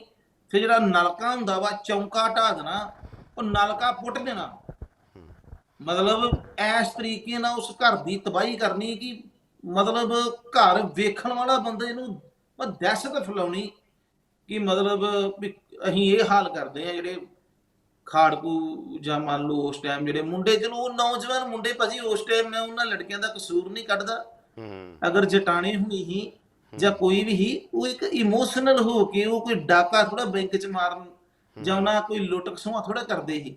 ਉਹ ਤੇ ਇੱਕ ਦੇਖੋ ਸ੍ਰੀ ਦਰਬਾਰ ਸਾਹਿਬ ਤੇ ਅਟੈਕ ਹੋਇਆ, ਉਸ ਅਟੈਕ ਨੂੰ ਦੇਖ ਕੇ ਕੋਈ ਵੀ ਬੱਚਾ ਇਮੋਸ਼ਨਲ ਹੋ ਸਕਦਾ, ਕੋਈ ਵੀ ਬੰਦਾ ਇਮੋਸ਼ਨਲ। ਜੇ ਸਾਡੇ ਗੁਰੂ ਘਰ ਤੇ ਅਟੈਕ ਕਰਦਾ, ਇਹ ਤੇ ਸਰਕਾਰ ਨੂੰ ਚਾਹੀਦਾ ਸੀ ਨਾ ਕਿ ਅਗਰ ਦਰਬਾਰ ਸਾਹਿਬ ਤੇ ਕੋਈ ਬੰਦੇ ਉੱਥੇ ਕਰ ਗਏ ਨੇ ਮੋਰਚਾਬੰਦੀ, ਔਰ ਉਹਨਾਂ ਬੰਦਿਆਂ ਨੂੰ ਕਿਸ ਤਰੀਕੇ ਨਾਲ ਕੱਢਣਾ, ਬੜੇ ਇਸ ਤਰੀਕੇ ਨਾਲ ਕੱਢੋ ਕਿ ਗਾਂ ਨਾ ਖੂਨ ਖਰਾਬਾ ਹੋਏ। ਪਰ ਉਹਨਾਂ ਨੇ ਇੰਨਾ ਧੱਕਾ ਕਰ ਦਿੱਤਾ ਉੱਥੇ ਕਿ ਉਹ ਆਉਣ ਵਾਲੇ ਨੌਜਵਾਨਾਂ ਵਾਸਤੇ ਉਹ ਇੱਕ ਇਮੋਸ਼ਨਲ ਹੋਣਾ ਸ਼ੁਰੂ ਹੋ ਗਏ, ਵੇਖ ਵੇਖ ਕੇ ਲੋਕ ਹਥਿਆਰ ਚੁੱਕ ਲਏ। ਸੋ ਇਹ ਇਸ ਤਰੀਕੇ ਨਾਲ ਹੀ ਦੇਖਦੇ ਆ। ਜਦੋਂ ਪੂਲੇ ਨਿਹੰਗ ਦਾ ਕਤਲ ਹੋਇਆ, ਉਸ ਤੋਂ ਬਾਅਦ ਫਿਰ ਮੈਂ ਸਾਰਾ ਪੜ੍ਹਿਆ ਵੀ ਕੀ ਹੋਇਆ, ਬੈਕਗਰਾਉਂਡ ਕੀ ਆ ਇਹਨਾਂ ਦੀ, ਖਾੜਕੂਵਾਦ, ਸ੍ਰੀ ਦਰਬਾਰ ਸਾਹਿਬ ਦੇ ਅਟੈਕ। ਉਸ ਤੋਂ ਬਾਅਦ ਕਾਫੀ ਕਿਤਾਬਾਂ ਪੜ੍ਹੀਆਂ ਮਾਰਕਟਲੀ ਦੀਆਂ ਜਾਂ KS ਦਰਸੀ ਅਰਸੀ ਜਿਹੜੇ ਸੀਗੇ ਉਸ ਟਾਈਮ, ਉਹਨਾਂ ਨੂੰ ਪੜ੍ਹਿਆ, ਫਿਰ ਪਤਾ ਲੱਗਾ ਵੀ ਇਹ ਕਿੱਦਾਂ ਸਾਰਾ ਹੋਇਆ, ਮਤਲਬ ਜਿਹੜੀ ਬੈਕਗਰਾਉਂਡ ਹੈ। ਹਾਂਜੀ। ਤੁਹਾਨੂੰ ਕਿਸੇ ਨੇ ਉਸ ਤੋਂ ਬਾਅਦ ਕੋਈ ਧਮਕਾਇਆ, ਡਰਾਇਆ, ਤੁਹਾਡੇ ਤੇ ਵੀ ਕੋਈ, ਤੁਹਾਨੂੰ ਵੀ ਚੈਲੰਜ ਦੇਖਣ ਨੂੰ ਮਿਲੇ ਇਸ ਤਰ੍ਹਾਂ ਦੇ ਪੂਲੇ ਦੇ ਕਤਲ ਤੋਂ ਬਾਅਦ? ਚੈਲੰਜ ਜੋ ਭਾਜੀ ਸਿੱਧੂ ਨਾਲ ਹੋਇਆ ਉਹ ਸਾਡੇ ਨਾਲ ਵੀ ਹੋਣਾ ਸੀਗਾ। ਤੇ ਮੈਂ ਆਪਣੀ ਘੱਟੋ ਘੱਟ 7 ਬੰਦੇ ਪ੍ਰਾਈਵੇਟ ਰੱਖੇ ਨੇ ਅਸਲੇ ਵਾਲੇ। ਇੱਕ ਤੇ ਮੈਂ ਹਸਪੀਟਲ ਚਲਾਉਣ ਡਿਆ, ਮਤਲਬ ਦੇਖੋ ਪੰਜਾਬ ਦਾ ਸਭ ਤੋਂ ਵੱਡਾ ਚੈਰੀਟੇਬਲ ਹਸਪੀਟਲ ਚਲਾ ਰਹੇ, ਪੂਰੇ ਪੰਜਾਬ ਤੋਂ ਮਰੀਜ਼ ਆਉਂਦੇ ਨੇ ਸਾਡੇ ਹਸਪੀਟਲ 'ਚ, ਔਰ ਉਤੋਂ ਆਪਣੀ ਪੈਸੇ ਦੇ ਕੇ ਸਿਕਿਉਰਿਟੀ ਰੱਖੀ ਹੋਈ ਹੈ। 7-8 ਬੰਦੇ ਮੈਂ ਫੌਜੀ ਲਟਾਇਰ ਰੱਖੇ ਹੋਏ ਨੇ, ਉਹਨਾਂ ਨੂੰ ਅਸਲੇ ਲੈ ਕੇ ਦਿੱਤੇ ਹੋਏ ਨੇ। 1.5 ਲੱਖ ਰੁਪਏ ਦਾ ਮੇਰਾ ਖਰਚਾ ਮਹੀਨੇ ਦਾ। ਔਰ ਉਲਟਾ ਮੈਨੂੰ ਪੁਲਿਸ ਨੇ, ਜਦੋਂ ਮੈਂ ਪੂਲੇ ਕਾਂਡ ਚੋਂ ਬਾਹਰ ਆਇਆ, ਉਲਟਾ ਮੈਨੂੰ ਪੁਲਿਸ ਆ ਕੇ ਕਹਿੰਦੀ ਵੀ ਤੂੰ ਨਾਲ ਬੰਦੇ ਕੋਲ ਲਈ ਫਿਰਦਾ ਆਪਣੇ ਹਥਿਆਰਾਂ ਵਾਲੇ। ਔਰ ਮੈਂ ਇਹਨਾਂ ਨੂੰ ਕਿਹਾ ਕਿ ਦੇਖੋ ਯਾਰ, ਮੈਂ ਹੁਣ ਮੈਂ ਵੀ ਮਰ ਜਾਵਾਂ, ਤੁਸੀਂ ਕੀ ਸਮਝੇ ਕਿ ਇਹਨੂੰ ਕੋ ਮਾਰ ਜੇ? ਮੈਂ ਆਪਣੇ ਮਾਪਿਓ ਦਾ ਬੱਚਾ ਵਾਂ, ਮੈਂ ਮਤਲਬ ਕਿ ਦੇਖੋ ਮੇਰੇ ਸਿਰ ਤੇ ਘਰ ਆ ਸਾਰਾ। ਤੇ ਫਿਰ ਅਸੀਂ ਧੱਕੇ ਨਾਲ ਸਿਕਿਉਰਿਟੀ ਰੱਖ ਛੱਡੀ। ਪੁਲਿਸ ਸਾਨੂੰ ਬਾਰ-ਬਾਰ ਕਹਿੰਦੀ ਤੁਸੀਂ ਨਾਲ ਹਥਿਆਰਾਂ ਵਾਲੇ ਬੰਦੇ ਲਈ ਫਿਰਦੇ ਹੋ। ਮਤਲਬ ਪੁਲਿਸ ਦਾ ਜਿਹੜਾ ਰਵੱਈਆ ਵਾ, ਇਹ ਦੇਖੋ ਇੱਕ ਮੈਂ ਭਾਜੀ ਫਾਈਨਲੀ ਤੁਹਾਡੇ ਚੈਨਲ ਤੇ ਬੜਾ ਕੁਝ ਵੇਖੋ। ਮੈਂ ਪਹਿਲਾਂ ਵੀ 2 ਗੱਲਾਂ 'ਚ ਗੱਲ ਮੁਕਾਤੀ ਕਿ ਜੋ ਕੁਝ ਵੀ ਆ ਫਰੋਤੀਆਂ ਦਾ ਖੇਲ ਜੇ, ਇਹ ਫਰੋਤੀਆਂ ਲੈਂਦੇ ਨੇ। ਜਿਹੜਾ ਬੰਦਾ ਨਹੀਂ ਫਰੋਤੀ ਦਿੰਦਾ ਉਹ ਇਹਨਾਂ ਦਾ ਦੁਸ਼ਮਣ ਆ।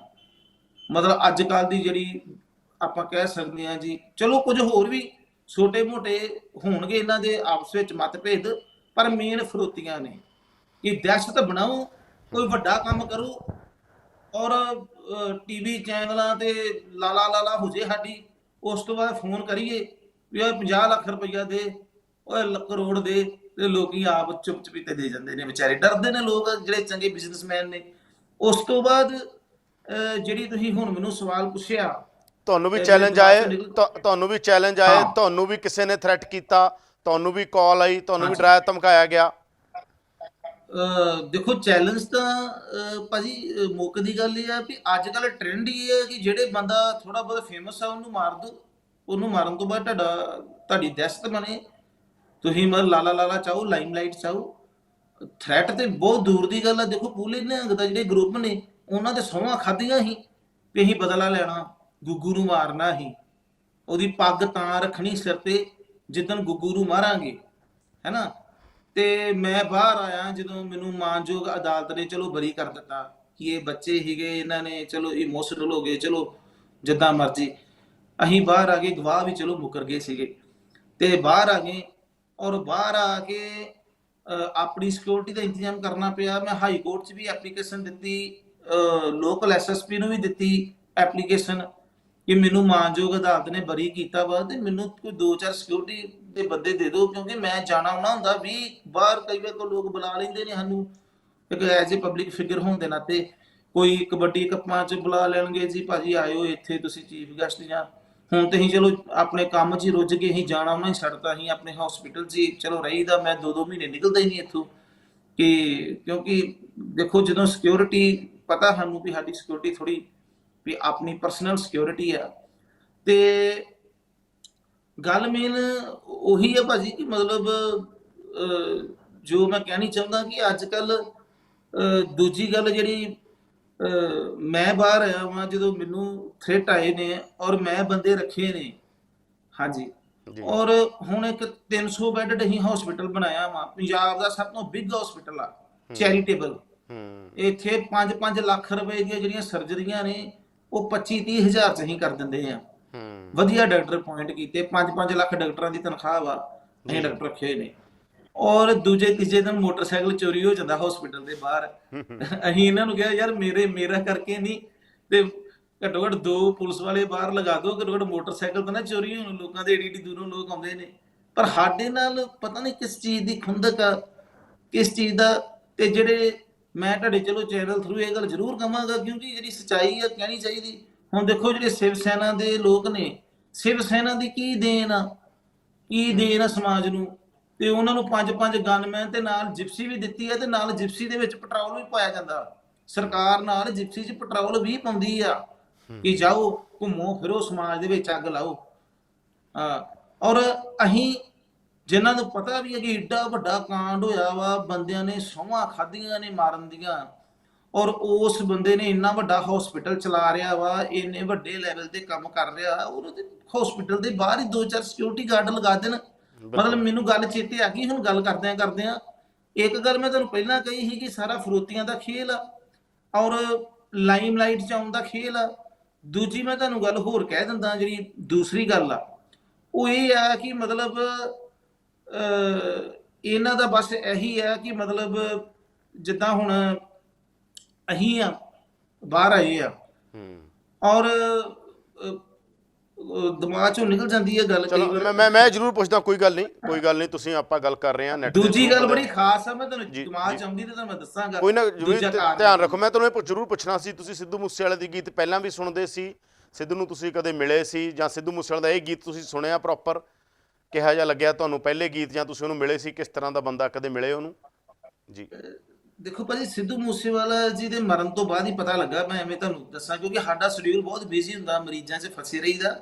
ਪਰ ਮੈਂ ਉਹਨਾਂ ਦਾ ਇੱਕ ਵਾਰੀ ਸੁਭਾਵਿਕ ਇੱਕ ਗਾਣਾ ਸੁਣਿਆ ਸੀਗਾ ਜਦੋਂ ਹਾਰੇ ਸੀਗੇ ਇਲੈਕਸ਼ਨ, ਤੇ ਉਹਨਾਂ ਨੇ ਇੱਕ ਗਾਣਾ ਬੋਲਿਆ ਸੀ ਜਿਸ 'ਚ ਉਹਨਾਂ ਕਿਹਾ ਕਿ ਬੀਬੀ ਖਾਲੜਾ ਹਰਾਤੀ ਔਰ ਮਤਲਬ ਇਦਾਂ ਕਰਕੇ ਨਾ, ਉਹ ਗਾਣੇ ਨੇ ਮੈਨੂੰ ਪ੍ਰਭਾਵਿਤ ਜ਼ਰੂਰ ਕੀਤਾ ਸੀ। ਮੈਂ ਕਿ ਯਾਰ ਵਾਕਿਆ ਬੰਦੇ ਨੇ ਜਵਾਬ ਲੋਕਾਂ ਨੂੰ, ਇਹ ਆਵਾਮ ਨੂੰ ਮਤਲਬ ਜਵਾਬ ਦੇਣਾ ਨਹੀਂ, ਤੇ ਲੋਕ ਆਵਾਮ ਉਹਨਾਂ ਨਹੀਂ ਪਕੜਾਉਂਦੇ, ਉਹਨਾਂ ਆਵਾਮ ਤੇ ਦੋਸ਼ ਲਾਤੇ ਕਿ ਦੇਖੋ ਯਾਰ ਜੇ ਮੈਂ ਹਰ ਗਿਆ ਤੇ ਕਿਹੜੀ ਗੱਲ ਆ, ਇੱਥੇ ਬੀਬੀ ਖਾਲੜਾ ਹਰ ਗਈ, ਇੱਥੇ ਲੋਕ ਮਤਲਬ ਏਡੇ ਮਤਲਬ ਕਈ ਕ੍ਰਿਮੀਨਲ ਲੋਕਾਂ ਨੂੰ ਵੋਟ ਪਾ ਦਿੰਦੇ ਨੇ। ਤੇ ਆਹ ਗਾਣਾ ਉਹਨਾਂ ਦਾ ਮੈਨੂੰ ਸੁਣ ਕੇ ਮੈਂ ਬੜਾ ਪ੍ਰਭਾਵਿਤ ਹੋਇਆ ਸੀ। ਫਿਰ ਉਸ ਤੋਂ ਬਾਅਦ ਉਹਨਾਂ ਦੇ ਮਰਨ ਤੋਂ ਬਾਅਦ ਜਿਹੜਾ ਮੈਂ 295 ਗਾਣਾ ਇਹ ਸੁਣਿਆ, ਉਹ ਸੁਣ ਕੇ ਤੇ ਬੜਾ ਵਧੀਆ ਲੱਗਾ ਵੀ ਇਹ ਨੌਜਵਾਨ ਨਹੀਂ ਮਰਨਾ ਚਾਹੀਦਾ, ਇਹ ਬੰਦੇ ਦੀ ਵਾਕਿਆ ਕਲਮ ਦੇ ਵਿੱਚ ਕੁਝ ਦਮ ਹੈਗਾ ਹੀ, ਇਹਦੀ ਆਉਣ ਵਾਲੇ ਸਮੇਂ 'ਚ ਬੜੀ ਦੇਣ, ਬਹੁਤ ਦੇਣ ਹੋਣੀ ਸੀਗੀ। ਫਿਰ ਇੱਕ ਦੇਖੋ ਮਤਲਬ ਆਮ ਵਰਲਡ ਦੇ ਵਿੱਚ ਵੀ ਇਹਨੂੰ ਲਾਈਕ ਕੀਤਾ ਜਾਂਦਾ, ਪਰ ਮਾਂ ਦਾ ਇਕੱਲਾ ਇਕੱਲਾ ਬੱਚਾ ਹੀਗਾ। ਦੇਖੋ ਮੈਂ ਤੇ ਇੰਨਾ ਭਾਵੁਕ ਹੋਇਆ ਕਿ ਮੈਂ ਤੇ ਇੱਥੋਂ ਤੱਕ ਸੋਚਣ ਲੱਗ ਪਿਆ ਕਿ ਯਾਰ ਅਸੀਂ ਵੀ ਜੇਲ੍ਹ ਦੇ ਵਿੱਚ ਬੰਦਾ ਸਾੜਿਆ ਅੱਗ ਲਾ ਕੇ ਜਿੰਦਾ, ਔਰ ਉਹਦੀ ਸਜ਼ਾ ਫਾਂਸੀ ਦੀ ਸਜ਼ਾ ਹੁੰਦੀ ਹੈ ਜੇਲ੍ਹ ਦੇ ਵਿੱਚ ਬੰਦਾ ਮਾਰਨਾ, ਔਰ ਅਸੀਂ ਵੀ ਉਸ ਟਾਈਮ ਇਮੋਸ਼ਨਲ ਹੋ ਕੇ ਉਸ ਬੰਦੇ ਨੂੰ ਮਾਰਿਆ, ਪਤਾ ਸੀ ਵੀ ਫਾਂਸੀ ਹੋਣੀ ਆ, ਸਜ਼ਾ ਹੋ ਸਕਦੀ ਆ। ਪਰ ਉਸ ਤੋਂ ਬਾਅਦ ਆ ਕੇ ਬਾਹਰ ਕਿਹਾ ਕਿ ਯਾਰ ਬੰਬ ਪਟਾਕੇ ਨਾ ਚਲਾਓ, ਕੂਲੇ ਦੀ ਮਾਂ ਜਿੰਦੀ ਆ, ਉਹਦਾ ਦਿਲ ਨਾ ਦੁਖ ਜੇ ਕਿਤੇ। ਮਤਲਬ ਚਲੋ ਉਹਨੇ ਪਾਪ ਕੀਤੇ ਹੀ, ਉਹਦੇ ਪਾਪਾਂ ਦੀ ਉਹਨੂੰ ਸਜ਼ਾ ਦਿੱਤੀ, ਪਰ ਮਾਂ ਪਿਓ ਦਾ ਦਿਲ ਨਾ ਦੁਖੇ, ਠੀਕ ਹੈ ਨਾ।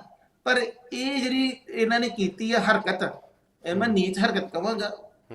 ਇਹ ਨੀਚ ਹਰਕਤ ਇਹ ਕੀਤੀ ਹੈ ਕਿ ਮਤਲਬ ਇੱਕ ਘਰ ਹੀ ਉਜਾੜ ਕੇ ਰੱਖਤਾ ਬੱਚੇ ਦਾ, ਨਾ ਬੱਚੇ ਨੇ ਕੋਈ ਪਾਪ ਕੀਤਾ, ਨਾ ਬੱਚੇ ਨੇ ਕੁਝ ਮਾੜਾ ਕੀਤਾ। ਇੱਕ ਹੋਣਹਾਰ ਬੱਚਾ, ਅੱਛਾ ਲੇਖਕ, ਇੱਕ ਕਲਾਕਾਰ, ਭਾਜੀ ਟੈਲੈਂਟ ਨੂੰ ਮਾਰਨਾ ਵੀ ਬੜੀ ਮਾੜੀ ਗੱਲ ਆ। ਜਿਹੜਾ ਟੈਲੈਂਟ ਹੁੰਦਾ ਨਾ, ਟੈਲੈਂਟ ਬਾਰ-ਬਾਰ ਦੁਨੀਆ ਤੇ ਨਹੀਂ ਆਉਂਦਾ। ਤੁਸੀਂ ਸਮਝ ਸਕਦੇ ਸਿੱਧੂ ਮੂਸੇਵਾਲਾ ਕੋਈ ਦੁਬਾਰਾ ਆ ਜਾਏਗਾ ਦੁਨੀਆ ਤੇ? ਆਉਣਾ ਹੀ ਨਹੀਂ। ਸੋ ਇਸ ਕਰਕੇ ਉਹ ਇੱਕ ਟੈਲੈਂਟ ਸੀਗਾ, ਇੱਕ ਮਾਂ ਪਿਓ ਦਾ ਇਕੱਲਾ ਬੱਚਾ ਹੀ, 28 ਸਾਲ ਉਹਦੀ ਉਮਰ ਹੀ, ਤੇ ਕਿੱਦਾਂ ਉਹਦੀ ਮਾਂ ਉਹਦਾ ਵਿਚਾਰੇ ਦਾ ਉਹ ਗੁੰਨਦੀ ਪਈ ਸੀਗੀ। ਬਿਲਕੁਲ। ਤੇ ਉਹ ਚੀਜ਼ਾਂ ਨੇ ਬੜਾ ਇਮੋਸ਼ਨਲ ਕੀਤਾ ਵਾ। ਕਈ ਵਾਰ ਤੇ ਮਨ 'ਚ ਆ ਜਾਂਦਾ ਕਿ ਚਲੋ ਅਸੀਂ ਵੀ ਜੇਲਾਂ ਕੱਟੀਆਂ ਨੇ ਕਿ ਮਤਲਬ, ਪਰ ਚਲੋ ਹੁਣ ਸੋਚੀਦਾ ਕਿ ਇੰਨੇ ਲੋਕਾਂ ਦੀ ਜ਼ਿੰਮੇਵਾਰੀ ਸਿਰ ਤੇ ਆ, ਹਸਪੀਟਲ ਚੱਲ ਰਿਹਾ ਮਤਲਬ, ਪਰ ਗਲਤ ਬਹੁਤ ਹੀ ਘਟੀਆ ਹਰਕਤ ਕੀਤੀ, ਨੀਚ ਹਰਕਤ ਹੈ। ਮੈਂ ਨ- ਕਲੀਅਰਲੀ ਕਹਾਂਗਾ ਕਿ ਇਹ ਜਿੰਨੇ ਵੀ ਕੀਤੀ ਹੈ ਉਹਨੇ ਪਾਪ ਕੀਤਾ, ਪਾਪ। ਨਵਾਂ ਗਾਣਾ ਇਹਨੂੰ ਸੁਣਿਆ ਇਹ ਨਹੀਂ ਤੁਸੀਂ? ਕਹਿ ਸਕਦੇ। ਨਵਾਂ ਗਾਣਾ ਸੁਣਿਆ ਤੁਸੀਂ? ਹਾਂਜੀ, ਜਿਹੜੇ ਗਾਣੇ 'ਚ ਬਲਵਿੰਦਰ ਜਟਾਣਾ ਹੋਰਾਂ ਦਾ ਜ਼ਿਕਰ ਆ, ਹੁਣ ਨਵਾਂ ਗਾਣਾ ਆਇਆ। SYL ਗਾਣਾ ਮੈਂ ਸੁਣਿਆ ਕੱਲ, ਹਾਂਜੀ ਸ਼ਾਮਾਂ ਨੂੰ ਹੀ ਮੈਂ ਸੁਣਿਆ ਸੀ। ਪਰ ਮੈਨੂੰ ਇੰਨਾ ਹੀ ਪਤਾ ਸੀ ਕਿ ਬਲਵਿੰਦਰ ਜਟਾਣਾ ਇੱਕ ਏਰੀਆ ਕਮਾਂਡਰ ਆ। ਪਰ ਮੈਨੂੰ ਅੱਜ ਪਤਾ ਲੱਗਾ ਕਿ ਬਲਵਿੰਦਰ ਜਟਾਣਾ ਨੇ SYL ਨਹਿਰ ਦੇ ਪਾਣੀਆਂ ਵਾਸਤੇ ਬੜਾ ਕੁਝ ਕੀਤਾ। ਉਹ ਨਹਿਰ ਨੂੰ ਰੋਕਿਆ ਔਰ ਉਸਦੇ ਪਰਿਵਾਰ ਨੂੰ ਜੀਂਦੇ ਨੂੰ ਜਲਾ ਕੇ, ਅੱਗ ਲਗਾ ਕੇ ਜਲਾ ਦੇਣਾ। ਸਰਕਾਰ ਦੇ ਤੁਸੀਂ ਦੇਖੋ ਭਾਜੀ, ਸਰਕਾਰ ਦੇ ਕੰਮ ਦੇਖੋ। ਅੱਜ ਅਸੀਂ ਦੇਖਿਆ ਜਾਵੇ ਤੇ ਦੇਖੋ ਕਿਤੇ ਨਾ ਕਿਤੇ ਸਰਕਾਰ ਵੀ ਗੁਨਾਹਗਾਰ ਆ। ਹੁਣ ਅੱਜ ਮੈਂ ਤੇ ਦੇਖੋ ਇਹ ਨਹੀਂ ਮੰਗਦਾ ਇਹਨਾਂ ਦੀ ਸਿਕਿਉਰਿਟੀ ਵਗੈਰਾ। ਮੈਂ ਜ਼ਿਆਦਾ ਇੱਕ ਦੋ ਵਾਰ ਮੈਂ ਇਹਨਾਂ ਨੂੰ ਕਿਹਾ, ਇਹਨਾਂ ਨਹੀਂ ਦਿੱਤੀ। ਮੈਂ ਵੀ ਕਿਹਾ ਕੋਈ ਗੱਲ ਨਹੀਂ, ਮੈਂ ਆਪਣੇ ਬੰਦੇ ਰੱਖ ਲਾਂਗਾ, ਕੋਈ ਗੱਲ ਨਹੀਂ। ਪਰ ਫਿਰ ਵੀ ਸਰਕਾਰ ਦੀਆਂ ਹੀ ਗਲਤ ਨੀਤੀਆਂ ਨੇ। ਹੁਣ ਇੱਕ ਸਭ ਤੋਂ ਵੱਡੀ ਖਾਸ ਗੱਲ ਤੁਸੀਂ ਮੇਰੀ ਇਹ ਸੁਣਿਓ, ਜਿਹੜੀ ਮੈਂ ਤੁਹਾਡੇ ਚੈਨਲ ਥਰੂ ਮੈਂ ਸਾਰਿਆਂ ਨੂੰ ਇਹ ਆਪਣਾ ਮੈਸੇਜ ਦੇਣਾ ਚਾਹੁੰਦਾ, ਕਿਉਂਕਿ ਅਸੀਂ ਬੜੀ ਬਰੀਕੀ ਨਾਲ ਦੇਖਦੇ। ਅਸੀਂ 8-8 ਸਾਲ ਜੇਲ੍ਹਾਂ ਕੱਟੀਆਂ ਨੇ। ਜੇਲ੍ਹਾਂ ਦੇ ਵਿੱਚ ਇਹ ਜਿੰਨੇ ਅੱਜ ਲੋਕੀ ਮੁੰਡੇ ਗੈਂਗਸਟਰ ਨੇ, ਸਾਰੇ ਛੋਟੇ ਛੋਟੇ, ਚਲੋ ਉਹਨਾਂ ਸਮਿਆਂ ਦੇ ਵਿੱਚ ਅਜੇ ਇਹ ਨਵੇਂ ਨਵੇਂ ਜੇਲ੍ਹਾਂ 'ਚ ਆਏ ਸੀ। ਔਰ ਸਭ ਤੋਂ ਵੱਡੀ ਅਗਰ ਜਿਹੜੀ ਮੈਂ ਗੱਲ ਨੋਟ ਕੀਤੀ ਹੈ ਕਿ ਅਗਰ ਸਿੱਧੂ ਮੂਸੇਵਾਲਾ ਦਾ ਜਾਨ ਗਈ ਹੈ ਨਾ, ਉਹ ਮੌਜੂਦਾ ਸਰਕਾਰ ਦੀ ਵਜ੍ਹਾ ਕਰਕੇ ਗਈ ਹੈ। ਜਦੋਂ ਪਤਾ ਸੀਗਾ ਕਿ ਸ਼ਾਹਰੁਖ ਖਾਨ ਦਿੱਲੀ 'ਚ ਫੜਿਆ ਔਰ ਉਹ ਰੈਕੀ ਕਰਦਾ ਰਿਹਾ ਸਿੱਧੂ ਮੂਸੇਵਾਲ ਦੀ, ਔਰ ਦਿੱਲੀ ਪੁਲਿਸ ਨੇ ਪੰਜਾਬ ਪੁਲਿਸ ਨੂੰ ਕਹਿ ਦਿੱਤਾ ਕਿ ਮਤਲਬ ਅਸੀਂ ਬੰਦਾ ਫੜਿਆ ਸਿੱਧੂ ਮੂਸੇਵਾਲ ਦੀ ਰੈਕੀ ਕਰ ਰਿਹਾ, ਇਹਨਾਂ ਉਹਦੀ ਸਿਕਿਉਰਿਟੀ ਵਾਪਸ ਕਿਉਂ ਲਈ? ਸਿਕਿਉਰਿਟੀ ਤਾਂ ਨਹੀਂ ਨਾ ਵਾਪਸ ਲੈਣੀ ਚਾਹੀਦੀ। ਮਤਲਬ ਹੈ ਕਿ ਕਾਂਗਰਸ ਦੇ ਵਿੱਚ ਭਾਵੇਂ ਹਾਰਿਆ ਵਿਧਾਇਕ ਆ, ਭਾਵੇਂ ਜਿੱਤਿਆ, ਉਹਨੂੰ ਸਿਕਿਉਰਿਟੀ ਦਓ। ਉਹਦੇ 5-7 ਗਨਮੈਨ ਹੋਣ, ਉਹ ਮਤਲਬ ਹੀ ਨਹੀਂ ਭਾਜੀ। 2 ਵਾਰ ਉਹਨੂੰ ਮਾਰਨ ਪਹਿਲਾਂ ਵੀ ਇਹ ਆਏ ਆ, ਉਹਨਾਂ ਦਾ ਹੌਸਲਾ ਹੀ ਨਹੀਂ ਪਿਆ ਦੇਖ ਕੇ AK-47। ਤੇ ਇਹ ਜਿਹੜੀ ਇਹਨਾਂ ਨੇ ਸਿਕਿਉਰਿਟੀ ਵਾਪਸ ਲਈ ਆ, ਮੈਂ ਤੇ ਇਹ ਵੀ ਸਭ ਤੋਂ ਵੱਡਾ ਕਾਰਨ ਸਮਝਦਾ ਕਿ ਸਭ ਤੋਂ ਵੱਡੀ ਨਗੇਲੀ ਮਤਲਬ ਸਰਕਾਰ ਦੀ ਆ। ਇਹਨਾਂ ਨੂੰ ਪਤਾ ਹੀ ਨਹੀਂ ਕਿ ਸਿਕਿਉਰਿਟੀ ਵਾਪਸ ਲੈਣੀ ਕਿਹਦੀ ਹੈ ਤੇ ਕਿਹਦੀ ਨਹੀਂ ਲੈਣੀ। ਸੋ ਇਸ ਕਰਕੇ ਜੋ ਆ 2 ਗੱਲਾਂ ਸੀ, ਜਿਹੜੀ ਮੈਨੂੰ ਗੱਲ ਭੁੱਲ ਗਈ, ਉਹ ਇਹ ਸੀ ਕਿ ਸਿੱਧੂ ਮੂਸੇਵਾਲੇ ਦੀ ਜਿਹੜੀ ਮੌਤ ਆ ਉਹ ਹੋਣੀ ਨਹੀਂ ਸੀ, ਮਤਲਬ ਅਗਰ ਸਰਕਾਰ ਸਿਕਿਉਰਿਟੀ ਵਾਪਸ ਨਾ ਲੈਂਦੀ। 2 ਗਨਮੈਨ ਹੀ ਭਾਜੀ, ਕਿੰਨੇ ਕ ਆ ਮੰਤਰੀਆਂ ਦੇ ਨਾਲ 50-50 ਗਨਮੈਨ ਇਹਨਾਂ ਦੇ ਨਾਲ ਚੱਲਣ ਡਏ ਨੇ। ਤੇ ਜੇ ਉਹਨਾਂ ਦੇ ਵਿੱਚੋਂ 2-4 ਗਨਮੈਨ ਇੱਕ ਉਹ ਬੱਚੇ ਦੇ ਨਾਲ ਵਿਚਾਰੇ ਨਾਲ ਰਹਿੰਦੇ ਤੇ ਕਿੱਡੀ ਇੱਕ ਬੱਚੇ ਦੀ ਜਾਨ ਬਚ ਜਾਂਦੀ, ਇੱਕ ਟੈਲੈਂਟ ਬਚਲਾ ਸੀ। ਆਉਣ ਵਾਲੇ 10-15 ਸਾਲਾਂ 'ਚ, 20 ਸਾਲਾਂ 'ਚ ਉਹਦੀ ਦੇਣ ਹੀ ਹੋਣੀ ਸੀਗੀ। ਉਹ ਇੱਕ ਚੰਗੀ ਚੀਜ਼ਾਂ ਲਿਖਣ ਲੱਗ ਪਿਆ ਸੀ, ਉਹ ਕਹਿਣ ਲੱਗ ਪਿਆ ਸੀ ਕਿ ਹੁਣ ਮੈਂ ਮਤਲਬ ਵਧੀਆ ਲਿਖਾਂਗਾ, ਸਮਾਜ ਤੇ ਲਿਖਾਂਗਾ, ਬੁਰਾਈਆਂ ਤੇ ਲਿਖਾਂਗਾ, ਉਹ ਕਹਿਣ ਲੱਗ ਪਿਆ ਸੀ। ਔਰ ਮੈਂ ਨਹੀਂ ਸਮਝਦਾ ਕਿ ਉਹਦੇ ਜਿੰਨਾ ਦਲੇਰ ਕੋਈ ਵੀ ਕਲਾਕਾਰ ਹੋ ਸਕਦਾ। ਫਿਰ ਆਪਣੀ ਮਿੱਟੀ ਨਾਲ ਜੁੜਿਆ ਸੀ, ਖੇਤੀ ਕਰਦਾ ਸੀ, ਆਪਣਾ ਪਿੰਡ ਦੇ ਵਿੱਚ ਰਹਿੰਦਾ ਸੀ, ਲੋਕਾਂ ਨੂੰ ਵਿਚਰਦਾ ਸੀ। ਨਹੀਂ ਤੇ ਵੇਖੋ ਏਡਾ ਵੱਡਾ ਸਟਾਰ ਬਣਨ ਤੋਂ ਬਾਅਦ ਬੰਦਾ ਗਵਾਂਢੀ ਨੂੰ ਨਹੀਂ ਸਿੱਧੇ ਮੂੰਹ ਘੁੰਮਦਾ। ਤੇ ਉਹ ਇੱਕ ਮਤਲਬ ਡਾਇਮੰਡ ਸੀ, ਹੀਰਾ ਸੀਗਾ ਬੰਦਾ। ਬਿਲਕੁਲ ਬਿਲਕੁਲ ਜੀ ਜੀ। ਧੰਨਵਾਦ ਗੁੱਗੂ ਜੀ, ਬਹੁਤ ਬਹੁਤ ਧੰਨਵਾਦ ਤੁਹਾਡਾ, ਸਾਡੇ ਨਾਲ ਜੁੜਨ ਲਈ ਬਹੁਤ ਧੰਨਵਾਦ ਤੁਹਾਡਾ। ਇਹ ਨਵਤੇਜ ਗੁੱਗੂ ਸੀ। ਕਿਉਂਕਿ ਇਹ ਗਾਣਾ ਆਇਆ, ਇਹ ਗਾਣੇ 'ਤੇ ਬਹੁਤ ਸਾਰੀ ਚਰਚਾ ਚੱਲ ਰਹੀ ਹੈ। ਇਹ ਗਾਣੇ ਦੀ ਜਿਹੜੀ ਪੋਲੀਟੀਕਲ ਹਿਸਟਰੀ ਹੈਗੀ, ਜਾਂ ਜਿਨ੍ਹਾਂ ਦਾ ਨਾਂ ਬਲਵਿੰਦਰ ਜਟਾਣਾ ਦਾ, ਉਹ ਕੀ ਹੈ, ਕਿਉਂ ਹੋਇਆ, ਬਹੁਤ ਸਾਰੇ ਲੋਕਾਂ ਨੂੰ ਨਹੀਂ ਪਤਾ, ਬਹੁਤ ਸਾਰੀ ਖਾਸ ਤੌਰ 'ਤੇ ਨੌਜਵਾਨ ਪੀੜ੍ਹੀ ਨੂੰ ਵੀ ਨਹੀਂ ਪਤਾ। ਤਾਂ ਇਤਿਹਾਸ 'ਚ ਕੀ ਹੁੰਦਾ ਹੈ, ਇਤਿਹਾਸ ਵਰਤਮਾਨ ਨਾਲ ਕਿਵੇਂ ਜੁੜਦਾ ਹੈ, ਇਤਿਹਾਸ ਭਵਿੱਖ ਨਾਲ ਕਿਵੇਂ ਜੁੜਦਾ, ਇਹ ਬਹੁਤ ਇੰਪੋਰਟੈਂਟ ਮਸਲਾ ਗਾ। ਇਤਿਹਾਸ 'ਤੇ ਕਦੇ ਮਿੱਟੀ ਨਹੀਂ ਪਾਈ ਜਾਂਦੀ ਹੁੰਦੀ। ਇਤਿਹਾਸ ਜਾਂ ਤਾਰੀਕ-ਨਸੀਲ ਹੁੰਦਾ, ਜਾਂ ਇਤਿਹਾਸ ਦੇ ਨਾਲ ਸੰਵਾਦ ਹੁੰਦਾ ਹੈ। ਇਤਿਹਾਸ ਦੇ ਨਾਲ ਰੂਬਰੂ ਹੋ ਕੇ ਹੀ ਇਤਿਹਾਸ ਤੋਂ ਮੁਕਤ ਹੋਇਆ ਜਾਂਦਾ, ਨਹੀਂ ਤਾਂ ਇਤਿਹਾਸ ਲਗਾਤਾਰ ਤੁਹਾਡੇ ਸਾਹਮਣੇ ਵਾਰ-ਵਾਰ ਆ ਕੇ ਖੜਾ ਹੋ ਜਾਂਦਾ, ਕਦੇ ਸੱਭਿਆਚਾਰ ਦੇ ਜ਼ਰੀਏ, ਕਦੇ ਰਾਜਨੀਤੀ ਦੇ ਜ਼ਰੀਏ, ਕਦੇ ਧਰਮ ਦੇ ਜ਼ਰੀਏ, ਤੇ ਕਦੇ ਕਲਾ ਦੇ ਜ਼ਰੀਏ।